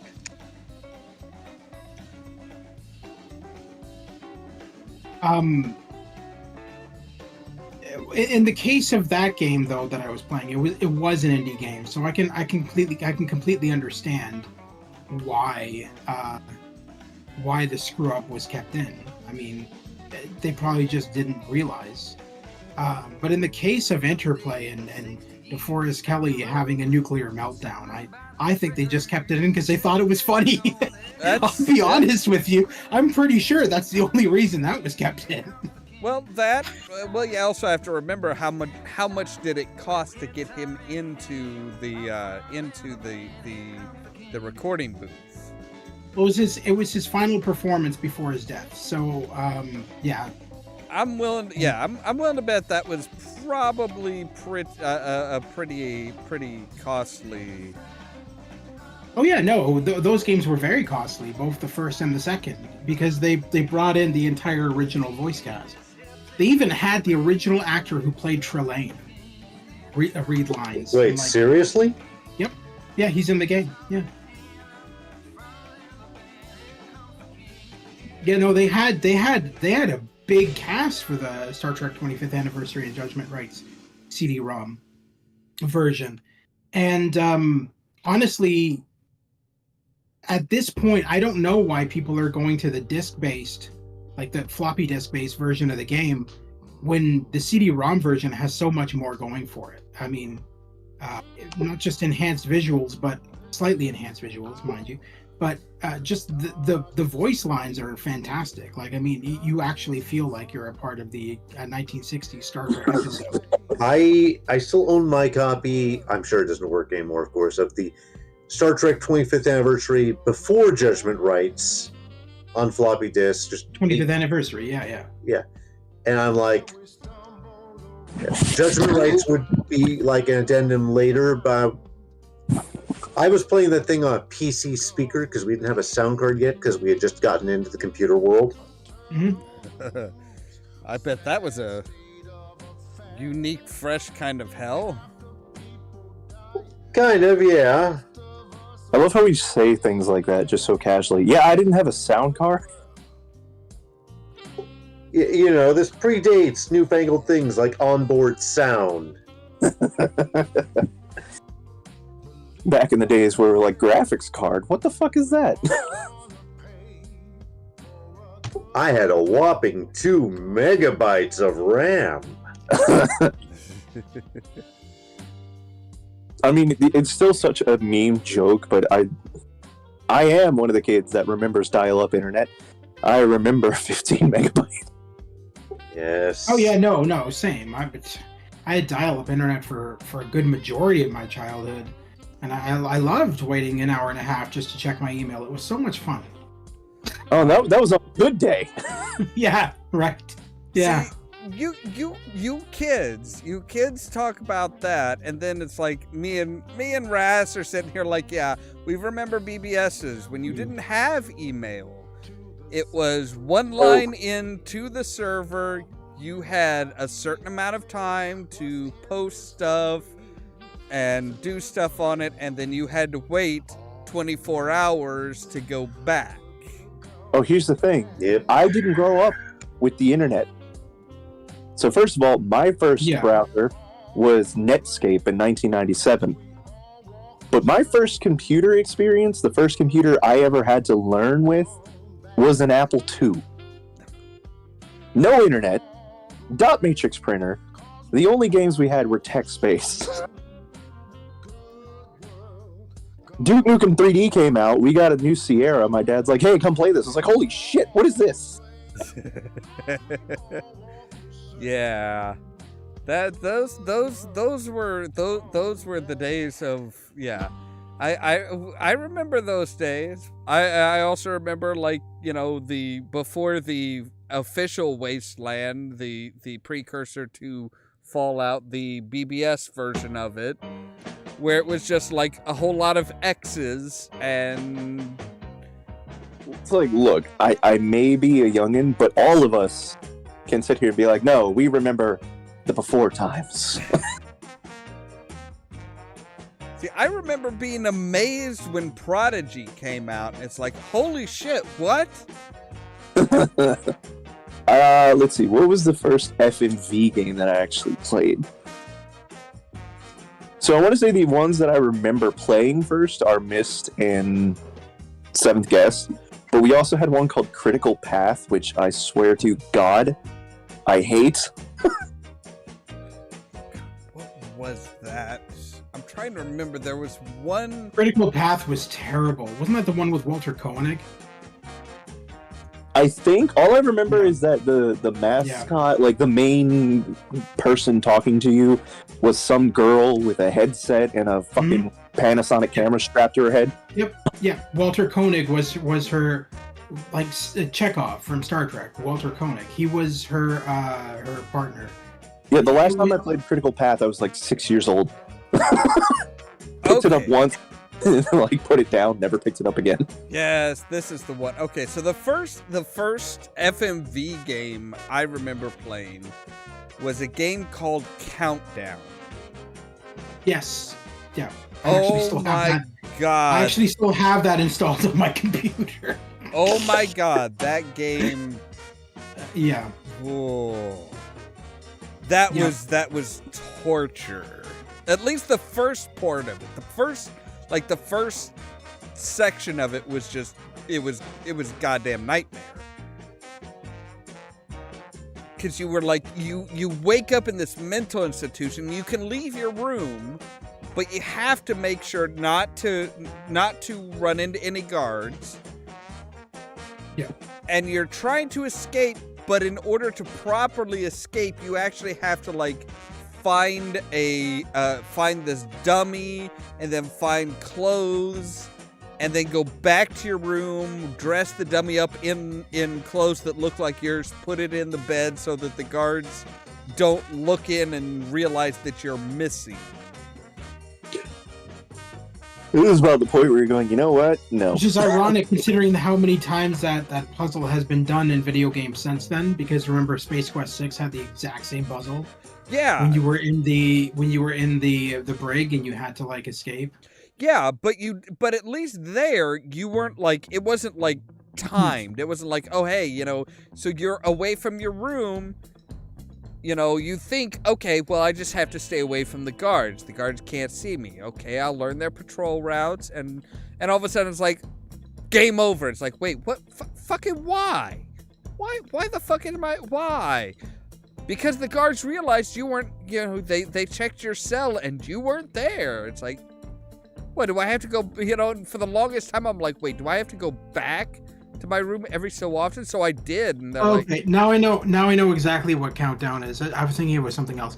So Countdown is the precursor to, it's actually made by the folks who made the Tex Murphy games. It's actually the precursor to Tex Murphy. Because the character you're playing as is actually the actor who plays Tex Murphy. Okay.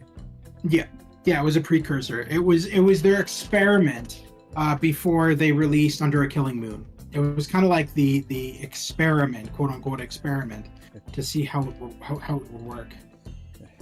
It worked pretty well. It's just, don't have shitty puzzles. Goddamn. I don't think they've ever learned their lesson then. Tex Murphy had pretty shitty puzzles too. Well, yeah, but I mean, eventually they figured it out. They eventually got better, but it's like, Yeah.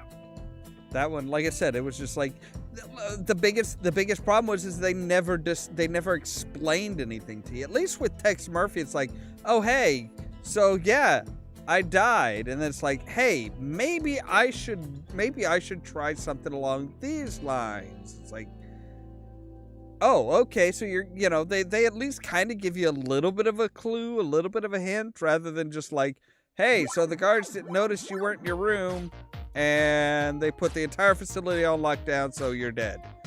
They lobotomize you. If I remember right, they wind up. They're like, oh no, you tried to escape. We have to lobotomize you now. It's like, that's a little extreme, isn't it? Granted, normally you don't lock somebody up in a mental institution, for no damn reason. There's actually a game that came out. I think it's like Children of the Light or something. I can't remember. I do have it, but it's made by an indie developer. It's a first-person, kind of a puzzle-solving game as well. It's about it's hard to explain. It's kind of surreal. It's like a girl goes to an abandoned mental institution, and she sees like these flashbacks and it's supposed to be a historical game, I guess, educational, I'd say, where they teach you how bad mental institutions were back in the 30s and 40s, I guess.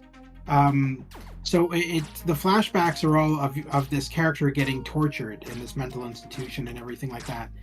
And the game gets really dark because so the whole reason she was put in there was because the parents were corrupt. She found out shit about them or something like that. So they put her into this institution because they were like, oh, she's crazy. She's gone insane. She's nuts. She's seeing things that aren't there or whatever.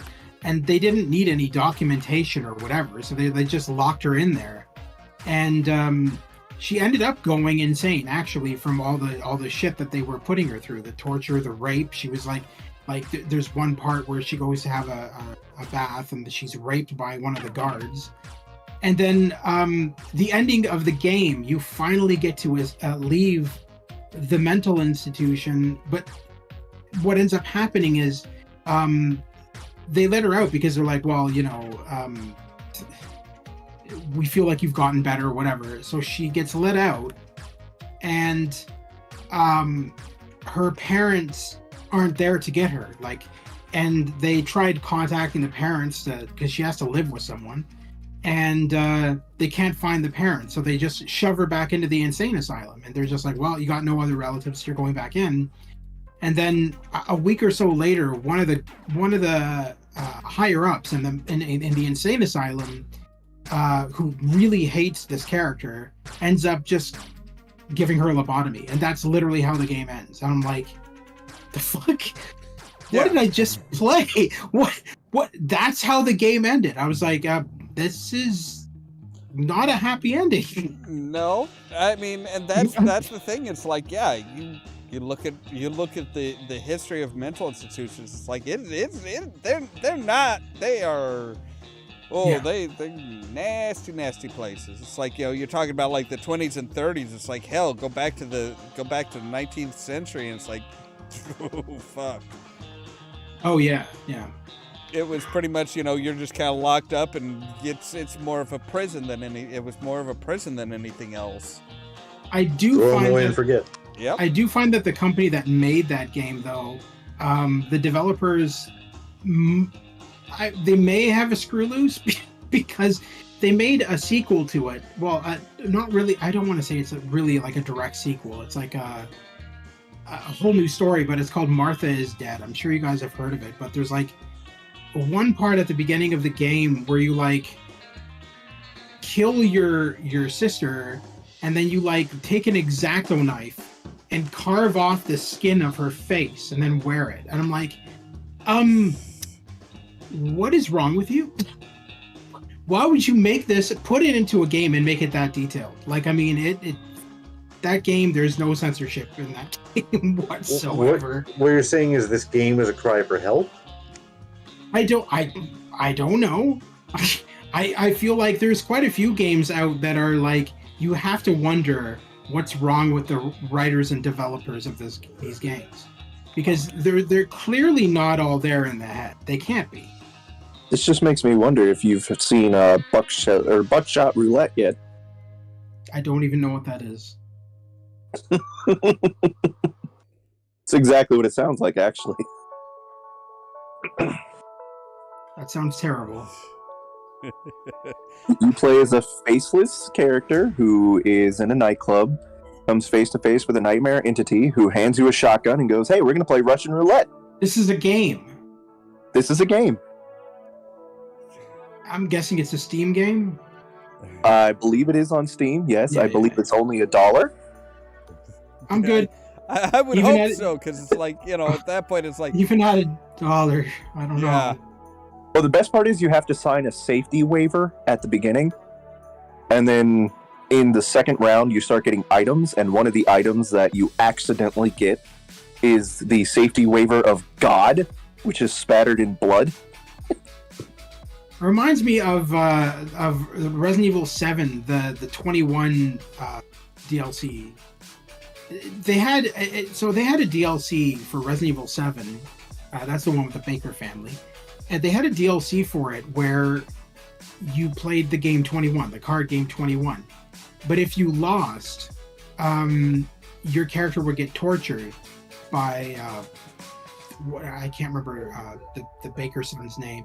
Your character would get tortured by him, and it was crazy. Like they had like one part where they had this giant saw, like this buzz saw, hanging from the ceiling. And if you lost the round, the saw would just come down and smack you right in the head and cut your head in half. And I'm like, okay, all right, that's that's a a good choice. lesson to not. It's a good lesson to not quit at a card game, or to not lose at a card game. Otherwise, your head's gonna get sawed in half.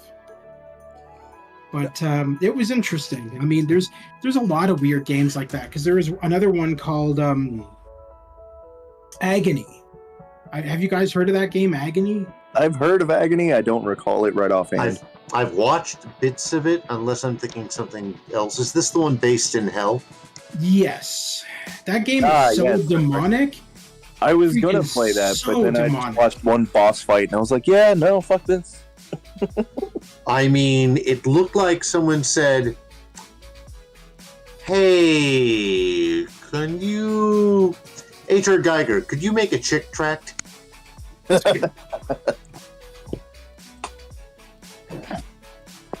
Damn it, you just reminded me of one of my favorite questions on the Geek Trivia list.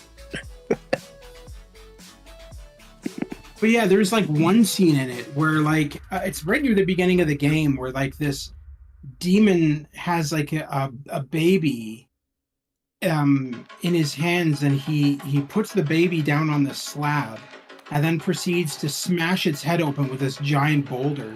And I'm like, well, there goes the whole you can't kill kids in a video game thing out the window. Infant immortality does not exist. Oh, that was infant immortality. That was infant mortality. I can tell you that much. Yeah. I mean, which is a shame because there's been so many times where I wanted to off some of the children in Skyrim. So Jesus. okay, gamers, I've got a game for you that I'm kind of curious if you've heard about. A game called Shoot. Nectropolis. Yes, I have it. that game fucking that's another one of those games that just drove me around the fucking bend. It's weird, and I remember like isn't there like vampires in that one too and shit like that? There's a whole bunch of weird nonsense. Yeah. Well, Now I want to look this one up. Okay, so what it is basically it's the basic idea of the game is you are a comic book creator. Yep. And you're this comic book that you have made.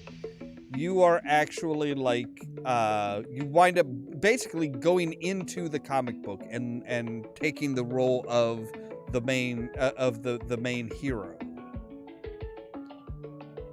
And some of the shit that's in this is so fucking obscure. Like it's a special it's special. The special hell. Like one of the What year was this? 1994. Was it 4? I thought it was 6. I think it was 4. Okay. Yeah. 1994. Okay.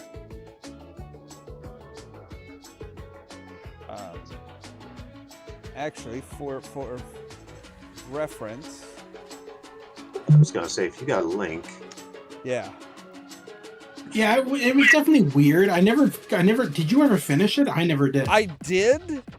After a long ass fucking time, like. Yeah, this. So it's not an easy game. That's the other thing. Yeah. I remember from the puzzles were like crazy. Because like some of the stuff, it's like. Okay, so like one of the things when you're like your safe haven, the source of your power is this like pool of darkness that's kept under a church. But in order to get there, you have to go into the confessional booth and talk to the priest. And you have to say just the right things, or or it's it's just going to, or the priest is going to literally just like pull out a fucking gun and shoot you in the brain. But I could never find anywhere where it was like, where there was any kind of like a hint or an explanation of what you should say. Like there were very specific lines that you were supposed to pick, but it's like, I could never find any rhyme or reason as to how you were supposed to know what to say. Which just, that's what pissed me off with it, is I'm like, okay, so I'm supposed to say something, but what am I supposed to say? How do I know what to say? Trial and error. Pretty much, yeah. It was like, it's just like, what, I don't get where the fuck, where is the information that I need in order to do this? Yeah.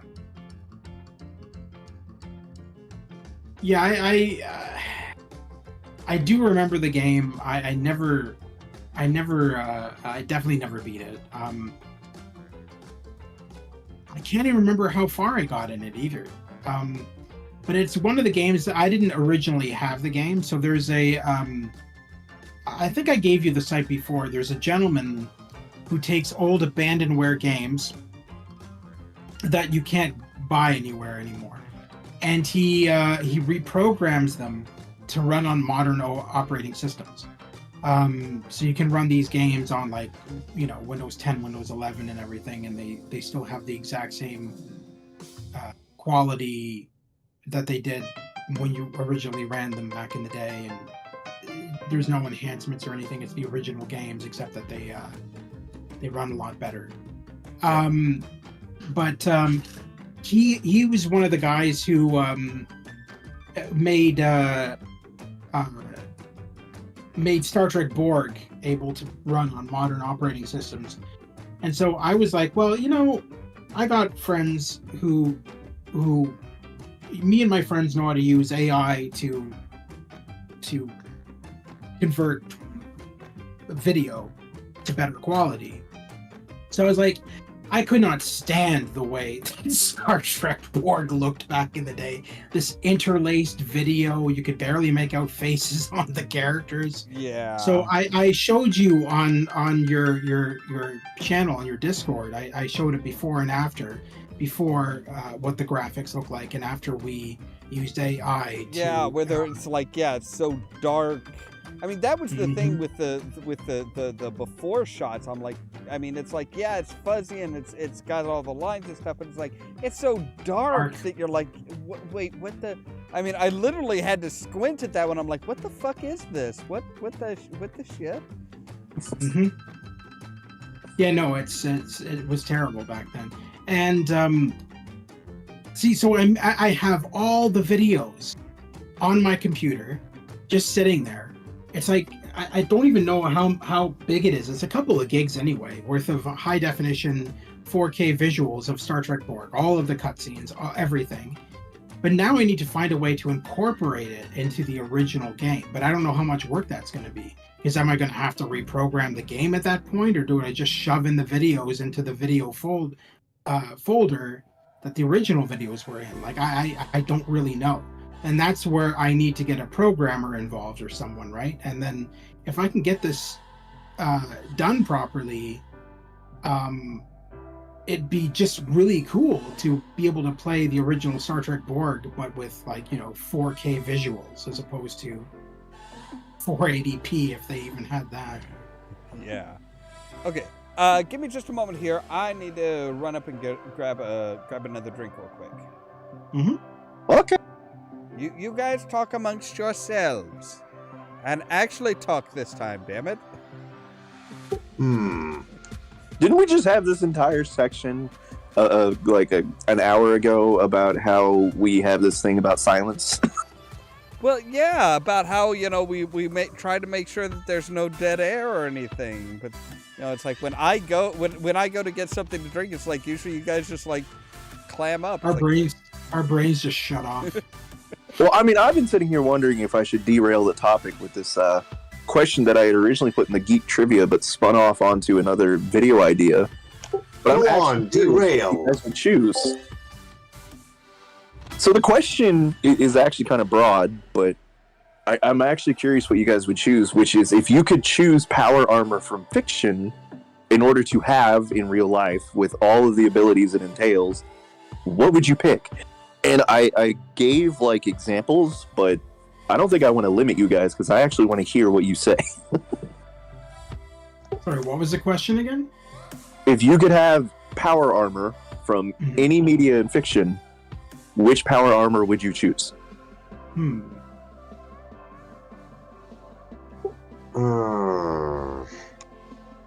Now, again, I gave examples, so if you need a list of options, I can give you one. I just want to see what you guys pick. There's from fiction, there's so many to think of. Warhammer alone, fuck. Some of them. Warhammer was one of my options, as was Halo. What else did I put? Some of the magic ones too. Yeah, well, I also did. I did Fallout because power armor.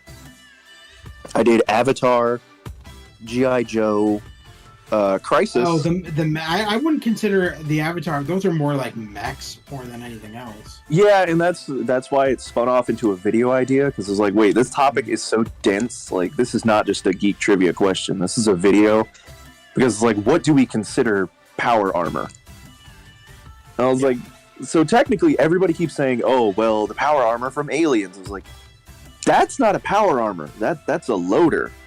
That's just a platform. All right, I'd like to put in a nomination for, just because it's cool, it's not especially packed with abilities, the first mech we see in Escaflowne, run by a hero, because he suits into it like it's armor.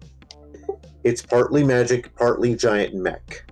Not familiar with it, but I was writing a list of requirements onto what I would, if it meets these criteria, I'll consider it power armor. And it was mostly just do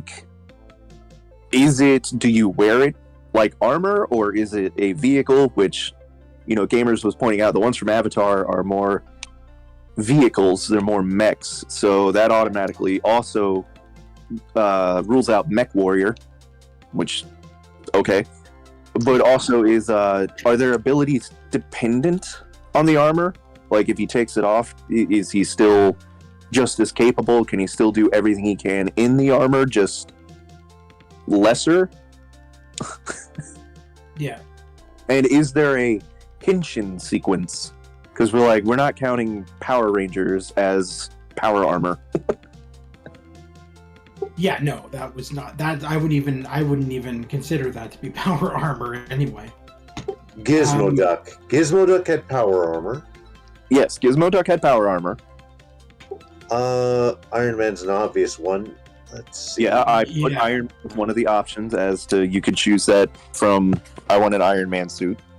I even gave you the options of choosing which of the specific Iron Man suits you wanted. There was this one cartoon when I was a kid with these guys. They had power suits, and you could attach things to the sockets in the suits. So it was like Iron Man, but you could upgrade. Yeah, well, see, one of the ones that we ran into, because I was writing this with my partner, one of the ones that we ran into, which we're not sure if it counts as power armor or not, is actually Warframes. Because looking at the basic, Warframe would seem to meet all the criteria I just mentioned as power armor. You wear it as power armor, there are abilities that are dependent, and there is no transformation sequence. Couldn't you say the same thing about Anthem then, even though that was a shitty game? Because that was kind of power armor too. Yeah, and technically Destiny. Yeah. Seems like I know what armor I want. But the problem with Warframes is that technically you're psychically controlling them. So you're technically not in the armor. So it's like, does it count as power armor if you're psychically controlling somebody? Well, I would say, for me, I would say no. Because it's not armor. Armor is something that you wear. Well, that's what we're saying, is like, it's a gray area. Because you are psychically controlling a more or less brain-dead host whose flesh has turned into the armor. So technically, in a sense, yes, it's armor. But I don't count it as power armor, per se, because it's not you. Yeah, but that's the thing. It's like, are you wearing the armor? I have an example here for you. I just want to make sure it's power armor, considering all that's been done with it. Okay. Dr. Doom's armor. Now, this is the actual Doom, or is it a fucking Doom bot? It's actual Doom. We'll say it's actual Doom's actual armor. Okay, so the upgraded stuff that he's been using recently? That, and it's just all the speculation about it, because let's face it, this is Doom. How many of those plates have enchantments on them on top of all the tech? I would count Doom's original base armor as power armor. Okay. Because, yeah, he added tech to give him enhanced strength and durability and all that. And, yeah, he wore it. Now, when we get into the whole is the mask part of his face bullshit and all that and the enchantments, that's where we start getting iffy. Well, now, here's the question is, what kind of power are you talking about as far as power armor? Why does it have to be technologically based power powering the armor? Why can't it be magic powering the armor? Well, that's why I soften the criteria, is to where it can give you abilities, be it technological or magic. The main criteria for abilities and quote-unquote powers is it dependent on you wearing the armor? That's my criteria, is when you take the armor off, do you retain the abilities? Because if you do, well then what does the armor actually do besides just protect you? Yeah. And that's I think that's a fair point, because it's like, yeah, at that point it's like, you don't really need the armor. If you don't really need the armor, then yeah, that's Yeah. Well, because like that's what I was saying. When you and I started talking about this on a previous stream, was one of these examples I have is from a great series that I love. I've started reading it, and I want to read everything they're going to come out with if they ever come out with a third book. But the problem is, they specifically state that this is a combat assistive device. That's what they call it. And it does take the form of armor and weapons when you call on it. And it gives you abilities like super speed, super strength, the ability to predict an opponent's attacks so that you can protect yourself. You can project after images of yourself so that you can confuse them as to where you're coming from, things like that. I was like, all right, that's all well and good. The reason I don't count it as power armor is because every CAD, as they call it, comes with specifications. Strength, endurance, defense, offense, things like that, which vary from CAD to CAD and can be enhanced with training and things. But those also they transform your physical body, because the CAD itself does gene therapy to correct things like fibromyalgia, fibrodysplasia, scoliosis, cancer, things like that. It makes you as healthy as you can be, makes your muscles more dense, your bones more dense, things like that. And then you can trigger things like your strength spec or your speed spec so that you can use your super speed or your super strength without calling on the CAD, without actually manifesting the armor or weapon. I was like, that disqualifies it as power armor. Yeah. Because you can use those abilities without the armor.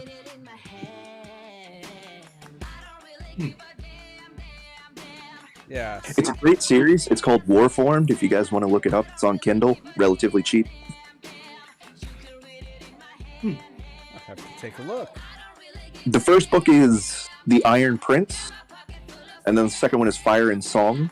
It is young adult, so it does get kind of weird, and the dialogue is so radical 90s that even I kind of look at it and go, what the fuck is this? Because like it's very confusing. They're supposed to be in college, but the first book they've all just turned 18, and then throughout the first and second book, because they're only 18, 19, they're constantly referred to as teenagers. And then the way they talk, they're like, dude, did you see that? Oh my god, that's freaking sweet. And I was like, are these kids 15? How the fuck young are these kids? Are they in high school? Right? Yeah. And then they're like, we're in the collegiate tournaments. I'm like, you're not in college. There's no way you talk like that. You're that embarrassed about holding hands with a girl and you're in fucking college? No.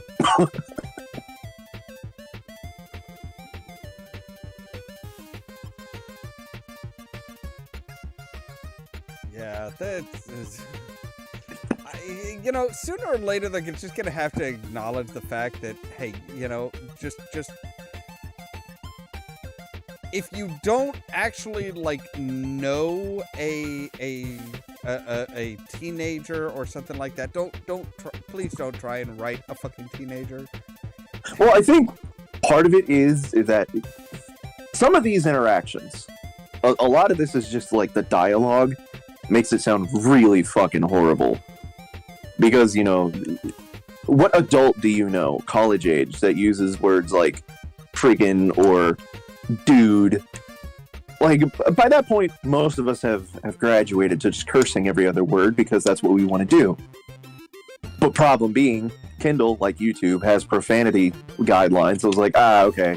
So a lot of this dialogue was probably just, you can't use the actual dialogue you wanted, because Kindle will be like, no, you can't do that. Yeah.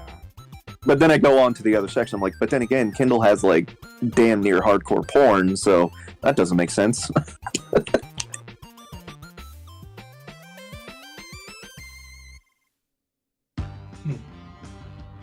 I'll take your word for the damn near hardcore porn, but yeah, it's it's a hobby. I look up shitty books, and Kindle just happens to be a treasure trove.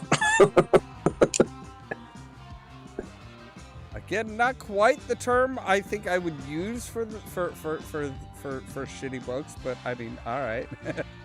Well, I mean, if your passion is playing shitty video games, wouldn't you consider something that is like Itch just a treasure trove of shitty video games? So, damn it. You know what you've just reminded me of? A certain other YouTuber Oh, that plays shitty games. well, there's a lot of those. I was Granted. about to say. But this is in his Narrow theme it song. down. Oh, you mean AVGN? That's the one. Yeah. Because he has an offshoot called Board James. So it just occurred to me, now we just need a version of him that reads shitty books. That's My what I favorite- was going to be. I was going to do that on my channel and just read the shitty books and review them. But then I was We're like, going to set them on fire. I was like, but with my style and with some of the subject matter in these books, there is no way they are ever getting kept public. Like, these would be privated so hard just because of the subject matter. My favorite AVGN video has to be when, I think it was like a couple of Christmases ago, he played all of the old school LJN, which I'm sure all of us know what LJN was. I own Friday the Antichrist. 13th. The Antichrist of video games. Which is ironic considering what LJN stood for. What did it stand for? I never knew. No, I mean as a company. Oh, yeah. Well, I don't think they stood for anything as a company. Well, they wanted to be good Christians. Yeah, okay. Well, anyway, so he had on Macaulay Culkin to play the old Home Alone games with him. And just like the entire And episode, them ignoring the oh fact- my god, Bully. it was so funny because Macaulay Culkin's like, when the fuck did I have an Uzi in Home Alone? It's just like there's so much stupid shit, and he's just like, did they? First of all, he said he was offended that they had his face on all of these LJN games, you know, in the manuals and on the covers of the boxes. He's like, I didn't sign up for this crap. It's like- and then he played the games. He's like, yeah, these have nothing to do with Home Alone. They're like, it's just cashing it on the franchise, and that's it. I mean, he's had a few guests on. He had, before the man's death, he had Gilbert Gottfried on. Gilbert Gottfried was on regularly, though. He played Fred Fox. He was on multiple episodes. I only saw him on the Yeah. one. No, he was reoccurring as that character. Fred Fox was like a made-up character that was supposed to make like really. He used him as an excuse for really shitty games, modern shitty games. Wasn't he taken as, a really bad, he's actually in the credits of one game and AVGN just turned it into a running gag?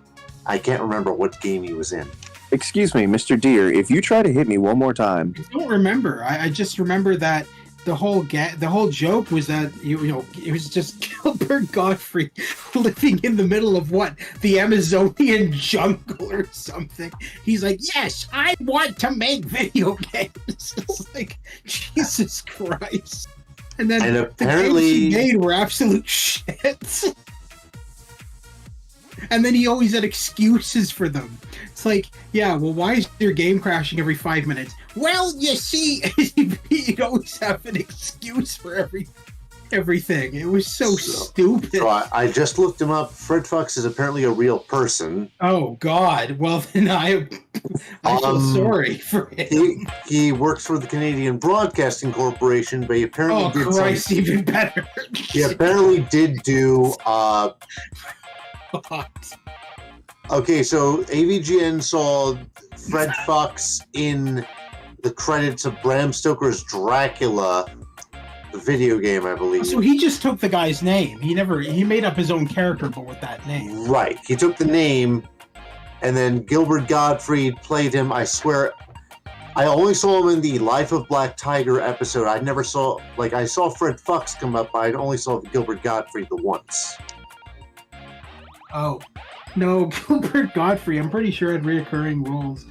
But it was like he would take these games that obviously weren't created by Fred Fox at all or whatever. He had like one on there. I think it was like on PS4, and it was one where you played as I think it was either a tiger or a panther, but it was absolutely terrible. Like, it was absolutely horrendous. Then Fred Fox came on. He's like, "Oh, it's one of my games." Like, and then AVGN's like, "Please tell me the reason behind this game." It was just, you have to watch them. They're so funny. I just like the smell of tiger urine. Yeah, I think he said that for one of them. Actually, I would not be surprised. I mean, oh God. No, he said that in the episode. So. Yeah, probably.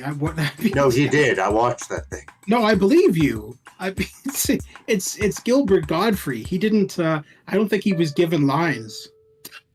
I think he just improv the entire thing. Well, they hired him off Cameo, according to them. So. Oh shit! Well, there you go. Yeah. So he probably just had fun with it. I mean, if you look at some of the stuff that Gilbert Godfrey did, it's like, the man would do anything for a paycheck. Oh yeah. And then AVGN also had the guy who came up with Tromaville on his show. Oh yes, Lloyd Kaufman. Yes. Who just like. Yeah, because wasn't that the episode where they're like, oh, this game is shit, so like Lloyd Kaufman mind taking it, just absolutely, literally shitting on the game. Rascal, you just reminded me of when Gilbert Godfrey read 50 Shades of Grey. I'm trying not to do his voice while saying some of those lines. Oh my God. I don't know which one I found funnier, Gilbert Gottfried reading 50 Shades or John St. John reading 50 Shades of Grey. Oh no. Oh my God. So I was like, Duke Nukem. Yeah, I was like, honestly, we have Gilbert Gottfried, so, take your pick, or Duke Nukem reading 50 Shades of Grey.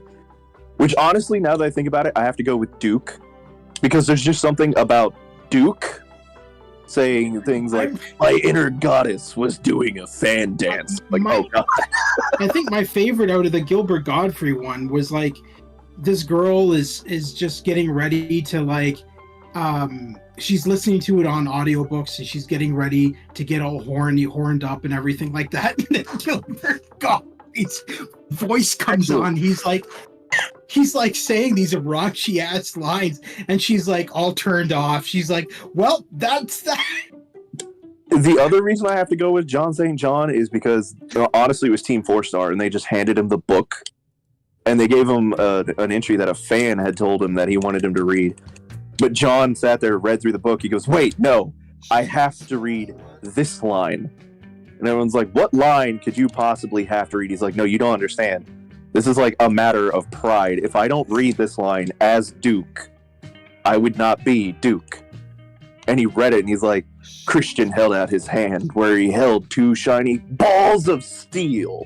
And it was like, yep, yeah, you had to read that.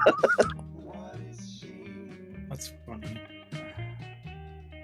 And that's what I love when you get the right actor for a role, is when they know that character and like, you know what? This character would totally do this. Because like, would Duke read 50 Shades of Grey? Probably to impress a girl, but would he read it if he knew this line was in it? Absolutely. Oh yeah.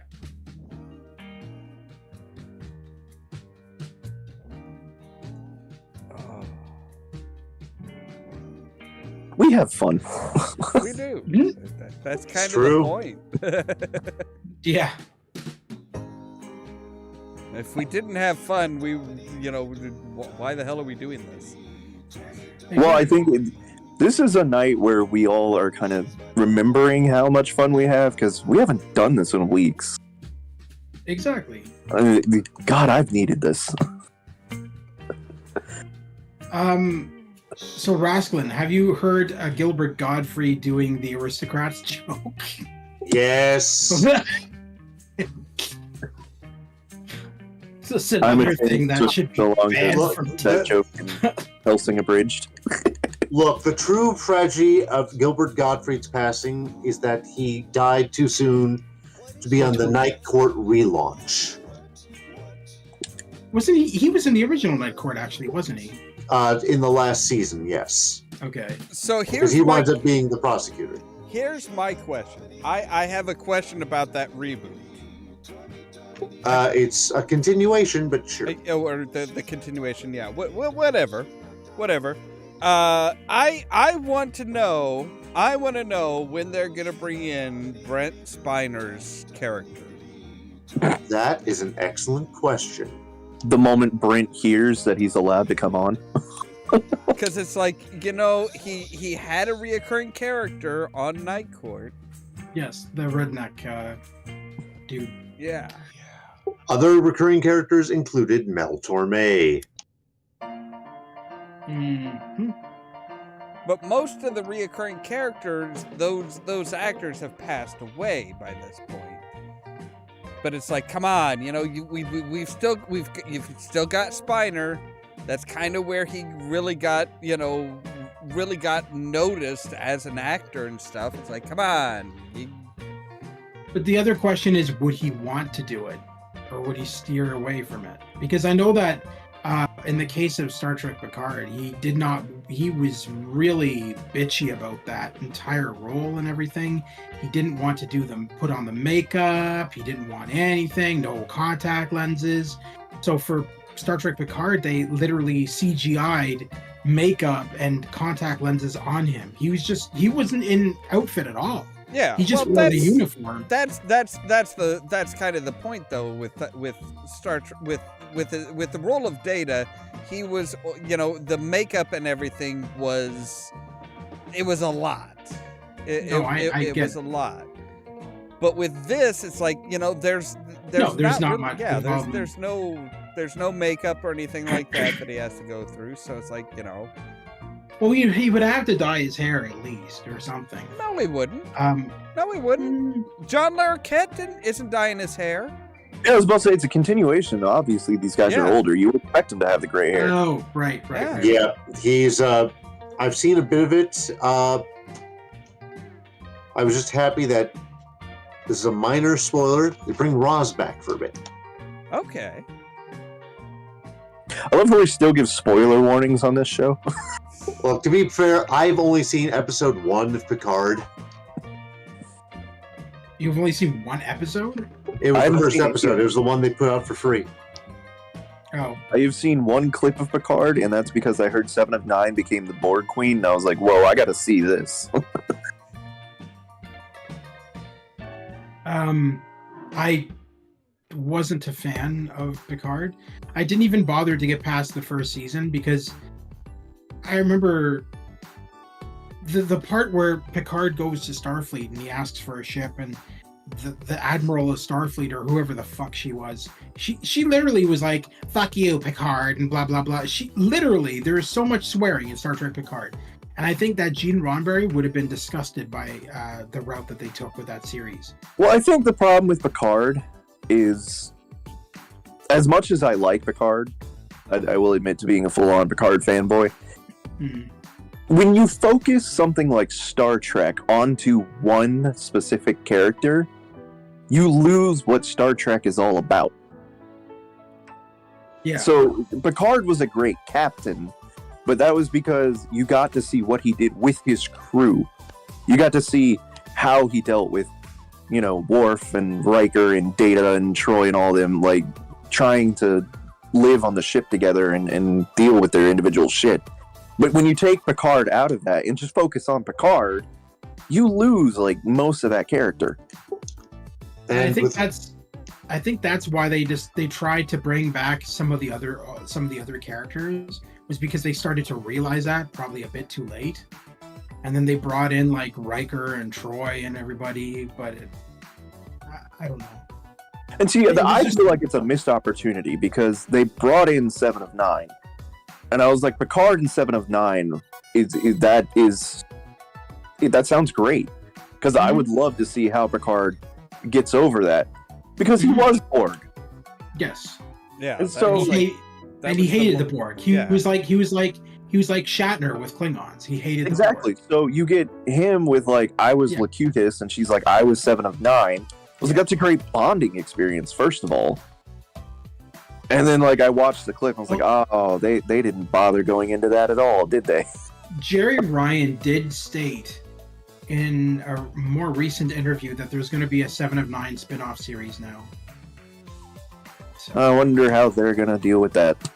We'll see, but there's with regards to the swearing, though, I have to say, the thing is, I look at another Star Trek show with a lot of swearing. Well, and I've not seen Strange New Worlds, so I don't know what its swearing is like. Wait, what other show then? Lower Decks. Yeah, but that's not even they've had, how many of the Star Trek original cast members have they had on? Yeah, that is canon. It's well, unfortunately, but It gives us the great line of, by the transitive property, I too must be Vulcan as a motherfucker. It's made by fucking what's his name? Well, his studio, not him specifically, but it's made by the creators of Rick and Morty, and that's when I lost interest. I was like, okay. I don't like Rick and Morty, but I do like Lower Decks. I don't like Justin Roiland as a human being. He's a pile of filth. Okay, Justin Roiland doesn't have anything to do with anything anymore. Yeah, he got fired from his animation company. Yeah, he got fired from fucking everything. I was going to say, he got fired from life, basically. Pretty much. That's what happens when you rape people. I mean, it wasn't... Not always. See, that's the thing. It's like, that wasn't even really that was the excuse, but that wasn't the real cause. The real cause is he's just a massive piece of shit.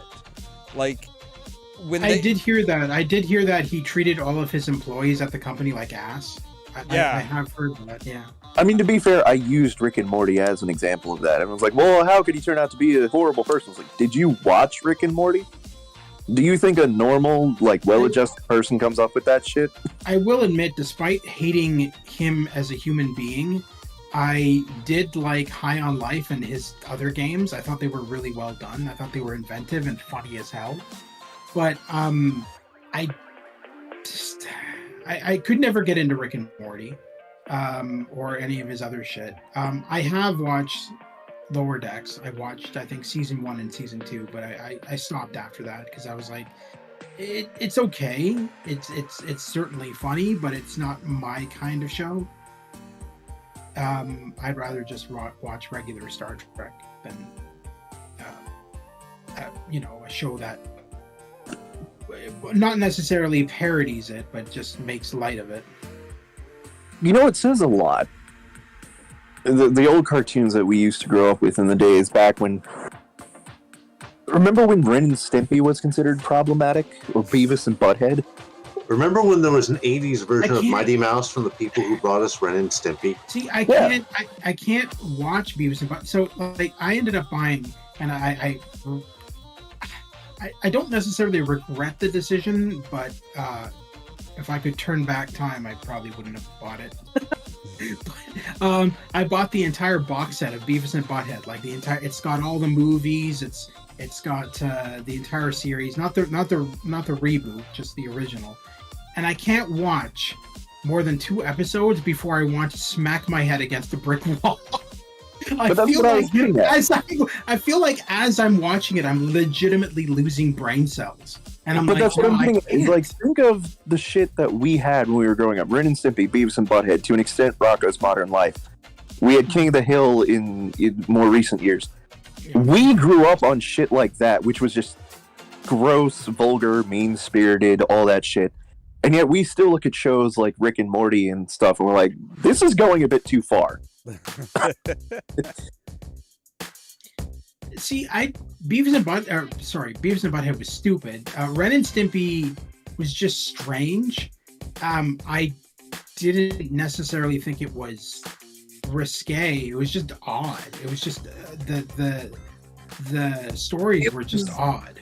It was because at the time, it was the whole panic of parents, whatever the most recent panic was back then. What was the panic in the 90s? Oh, you remember. I was too busy being a kid and ignoring it. But, like, it was because they had, like, the joke where Ren uses the saw on Stimpy and it just happens to be a strap-on. It was shit like that. And they're like, oh my god, you can't show that to kids. I'm like, I was 4. I didn't even understand what the fuck this was supposed to be. Let us remember that great thing they did. Don't whiz on the electric fence. Yeah, basically. Do you know what most people who watch that as like really young kids remember of Ren and Stimpy? Because I guarantee you, it ain't the fucking Saw. It is Happy Happy Joy Joy, probably Belly Button, Plastic World, and Powdered Toast Man. That's it. I remember the episode, the one that stands out is when they're in space and they hit the destroy reality button and they all die. Yeah. They hit the eraser button. No, God, I love that. Interesting that you bring up Powdered Toast Man. So that was the only thing I ever knew Gary Owens from besides the Space Quest games, right? Because so he was the voice of Powdered Toast Man, and then he was also the narrator for all the Space Quest games. And that's the only two things I remember him from. But then, you talk to my parents and they're like, oh, no, he was a radio host for a long time, blah, blah, blah, blah, blah. And I often, I can see it. I often wondered, because I know that Space Venture, Scott Murphy and Mark Crow, well, I don't even know if Mark Crow is involved in it anymore, but their Kickstarter funded game that they're still working on, they ended up having to delay it because Scott Murphy got cancer and is dying in a hospital, which is understandable. I mean, I don't want him to work on a game in a hospital. But apparently Gary Owens had recorded all his lines as the narrator for that game before he died. And so it's going to be very interesting to, if that game ever comes out, to, be able to experience Gary Owens' final voiceover narration for probably anything, because Space Venture probably would have been his last voiceover work. Now, the game is not going to be anything like Space Quest. I know that. It's going to it's going to have the same humor, but I think that's where there may be some Easter eggs, but I think that's where it's going to end. Because in Space Venture, you're not even a janitor; you're a ship mechanic, if I remember correctly. Yeah, but that's kind of. I mean, okay, it's a little bit of an upgrade. It's a little bit of an upgrade of the character. Got promoted. Yeah. Now, looking at this, so yeah, they started beta testing in July of 2020. Yeah. They released it to the backers on PC September 16th of 2022. Well, they didn't release the full game. No, they released the beta to the to the Kickstarter backers. Yes. Yeah. And then they got some. Then it looks like on March 30th of 2023, they were thanking the backers for the feedback, helping them find and fix a majority of the issues from that previous build. And then it looks like they had also been contacted by Ken Williams as far as a possible partnership with their new Cygnus. Yeah, their Cygnus Entertainment endeavor. So that's kind of interesting. I hadn't heard that they had potentially been in contact with Ken Williams as far as that. No, I didn't know about that either. But Ken Williams is according to, because I'm subscribed to Ken Williams' newsletter that he writes with Cygnus, and he's talking about contacting Microsoft now and getting the rights to like a lot of the old Sierra titles so that they can make them under Cygnus. I don't know what they're planning on doing, but it sounds like they're trying to get back Sierra under a different name. That's what it sounds like they're trying to do. I mean, is this going to go like the TSR incident? I don't think. Here's the problem. I don't think Microsoft will budge. And given that Ken Williams and Roberta are wanting to pay for this out of their own pocket, I don't think they can afford it. I don't know, because I mean that's one of those things that, I mean, Microsoft has the potential to be like, no, we're gonna keep those, but it's like, but at the same time, it's like, if they sit on it for too long, It yeah, becomes the creative, Williams can be yeah. like, okay, so yeah, your Stars now. rights to it are over, so fuck you, we're taking it. Yep. I mean, that's what happened with. I think that's what happened recently with Star Wars. Didn't EA lose the rights to Star Wars? Yeah, they didn't lose the rights, they lost the exclusive rights. So EA can still make Star Wars games, but anybody else can as well. This brings up another question. This is kind of Star Wars related. Now, I heard about this recently. I don't know if you guys have, about this East Indian woman who has taken on the rights of Star Wars. She's directing the next movies, and she is quoted as saying that she's going to make a Star Wars that is going to be pro-feminist. And did you guys hear about all that? Wasn't Star Wars technically always pro-feminist? Yeah. Well, no, Yeah. but this time it's going to be like a whole female cast she wants to have, and it's going to be no men and blah blah. There's a whole thing about it on Google that I read, and I skimmed through it because all my friends who are big Star Wars fans, they were like up in arms about it, and I just didn't care, but I just like skimmed through it to appease them. But I was just like, because there's a whole bunch of rumors stating that Disney sold the rights to Star Wars to this woman, and I'm like, that doesn't even make any sense. So that's when I had to when I had to go on Google and be like, no, you're totally wrong.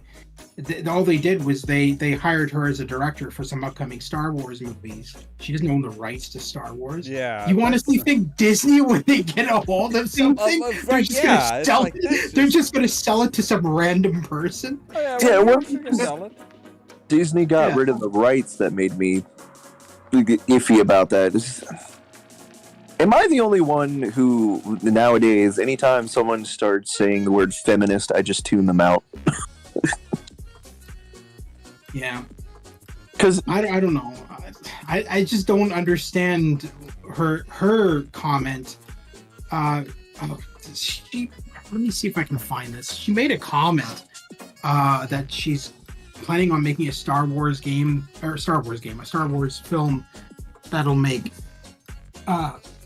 men hate it or something. I can't remember her exact wording. This sounds like somebody who doesn't know their ass from a hole in the ground. yeah, Trying I to agree. No. Hold on. well, that's what I was getting at. Is nowadays I hear someone's like, "Oh, it's feminist," and I just tune them out right there, because almost always it's just them not getting something, and they just want to use a fucking buzzword because they don't like what the product is. Yeah. You're pretty much right. I mean, I hear that. I'm finally next to someone I know who starts screaming, "I'm sick of soy milk because there is no soy tit." It's like, that's the most... What? Yeah. It's like when the remake of Ghostbusters came out, and it happened to be 4 women in the cast. I'm like, oh my god, it's the feminist Ghostbusters. I'm like, so 4 women can't start a business without it being feminist? So say there's several films in the 80s where some women start a business. Hey, remember First Wife's Club? Would you say that's a radical feminist movie? No, I say that's just a bunch of women who got fucking tired of their husbands. Yeah. That's one of those things I wouldn't even spend time. I honestly wouldn't even spend time looking for it. It's an absurd premise that is there that is promoted just to breed hate. Yeah, I mean, like, That's if she made a quote about it, and she's like, "I'm gonna make men hate this movie," sure, okay, that's one thing. Yes, But, but that's like- what I'm saying. That's what she was quoted as saying. She's planning on making a Star Wars movie that's going to be for women only. That's I wouldn't even believe a direct quote like that from the person that's supposedly doing it. The next movie is supposed to be called The Jedi. Where is it here? Just read it. Can we just have the Jedi give up already? Can we make that movie? Can we have an old The Republic Jedi movie? Retirement. Well, It's they the are- Star Wars. Fuck this. No, they are doing the High Republic.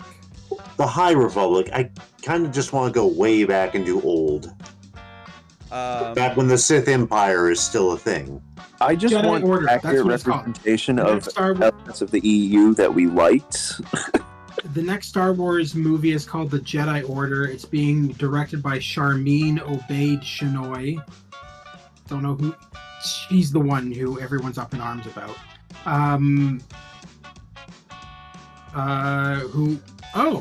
She was one of the 5 directors for the Miss Marvel series. I tried watching Miss Marvel. I just couldn't sympathize with the main character, but I was also kind of expecting her to be more like she is in the comics.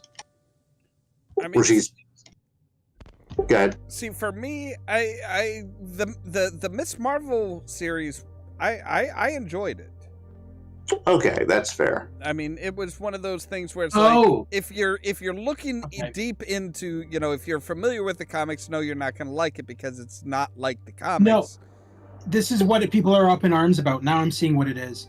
She's an idiot is the problem. So she quoted her. This is a quote from her saying she's very thrilled to be a part of the project because it's about time there is strong female leads in a Star Wars movie.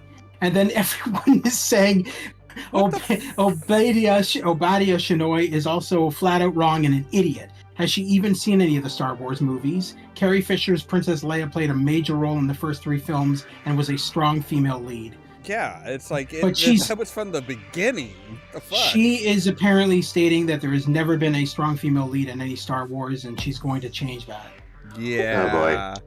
Is this supposed to be like just because we didn't focus on Leia the entire goddamn movie, she wasn't considered a lead? Maybe. I don't know. It sounds like it. If I could just... The one thing... When I say I didn't like Miss Marvel because it wasn't like the comics, I don't mean her powers. I just want to clarify that. No, I understand. But it's Okay. it's one of those things where it's like it's the point where people are like, oh, but this character, but it's not like the comics. It's like, yes, you have like 3 or 4 full Oh my God. phases of the MCU that are standing in stark contrast to the comics.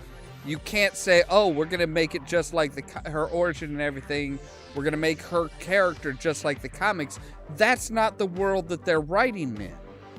I get That's that. not the world that the character lives in. So it's like, they're not going to turn out like the comics because it's a completely different universe. I guess I was just expecting... I don't know.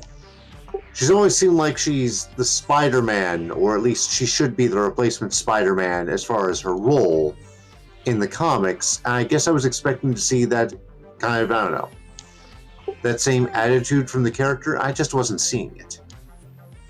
I mean, to be fair, have we had an accurate or a decent Spider-Man in the MCU yet? I mean,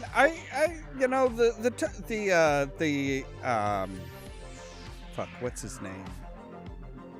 The Tom Holland one isn't bad. I've seen bits of that. I need to finally sit down and watch the 3 movies. But yeah, what I've seen of Tom Holland's Spider-Man, I like. Okay, I will say that I have not seen the Homecoming, No Way Home or anything, but I have seen the interaction between the 3 Peters. And can I just say, I love that they are leaning into Tobey Maguire being just an absolute troll. Did you guys ever see? So there is a fake trailer that came out, and a lot of people thought it was real, and it wasn't. It was from a YouTuber who makes these fake trailers using, I don't know what he special effects, all that kind of stuff. It's one of those guys who makes like these fake trailers using special effects and all that stuff to show, look what I can do, kind of a thing. And it was circling around the internet, and everybody thought it was a real trailer. And so supposedly it was a revamp of Back to the Future, or Back to the Future Part 4 or something like that, with Tom Holland as Marty. And it looked very convincing, but I was like, when I was watching these people react to it, being like all excited for it, I'm like, yeah, you need to do some research. I left in the comment section, I said, you guys need to do some research because this trailer doesn't look legit to me at all. There's Yeah. something about it that's way off to me. And sure enough, they came back with another video a week later saying we were wrong. It wasn't a real trailer. We apologize. Because they were like telling everybody, you guys need to go see this when it comes out in 2024. It's like, it's not happening. There is no Back to the Future Part 4. Not yet, anyway. What would they even do for Back to the Future Part 4? I Who are they focusing you know on? what? Hold on. Let me try to find this trailer. I'll link it in the you guys can see. Just it looks so fake to me. I was just like,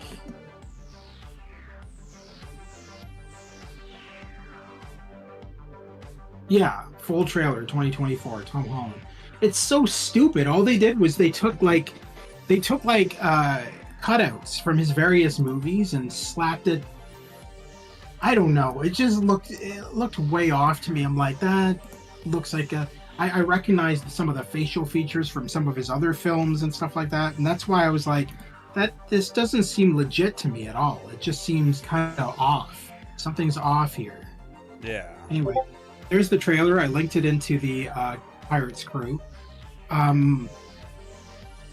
It's good. Don't get me wrong. They did a fantastic job with it, but it's fake. Like, it's fake.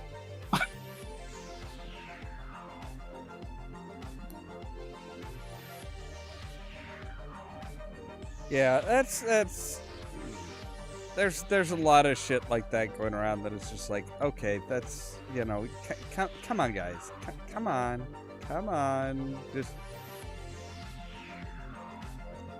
Just The worst part is that it literally looks like his. If you look at some of these scenes, it clearly looks that they're using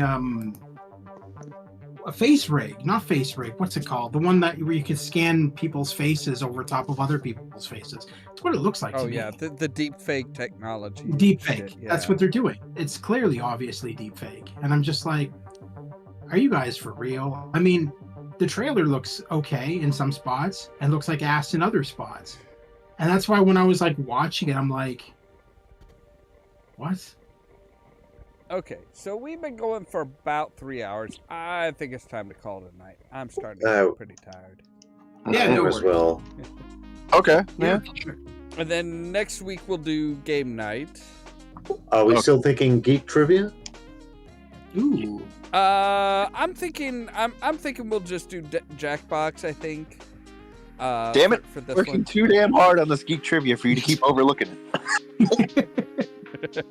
I mean, Hey. I'm fine with either or. Jackbox or Geek Trivia, I'm fine with either. I always have fun either way. Hey, next week's my birthday, so I'm picking. There you go. Okay. All See, right. there you Okay, go. fine. There you go. Get off on that. That's his birthday present from us. So be quiet. No. Yeah. It's weird because it's like I know so many people that have the same birthday. There you go. Like I have one friend. Celebrate theirs as well. I have one friend whose dad has the same birthday. It was my grandmother's birthday. Actually, Rass's sister has the exact same birthday. It's true. Damn. That's crazy. It's like, yeah, January 26th was apparently a popular day. Well, you got all the stuff happening before then. I was going to do a timeline, but I'm like, no, I don't feel like doing math right now. Yeah, right? Same here. It's like, no. Yeah. All right. Because I was going to do that joke, December's a cold month. I was like, wait, that's only a month. That don't work. No.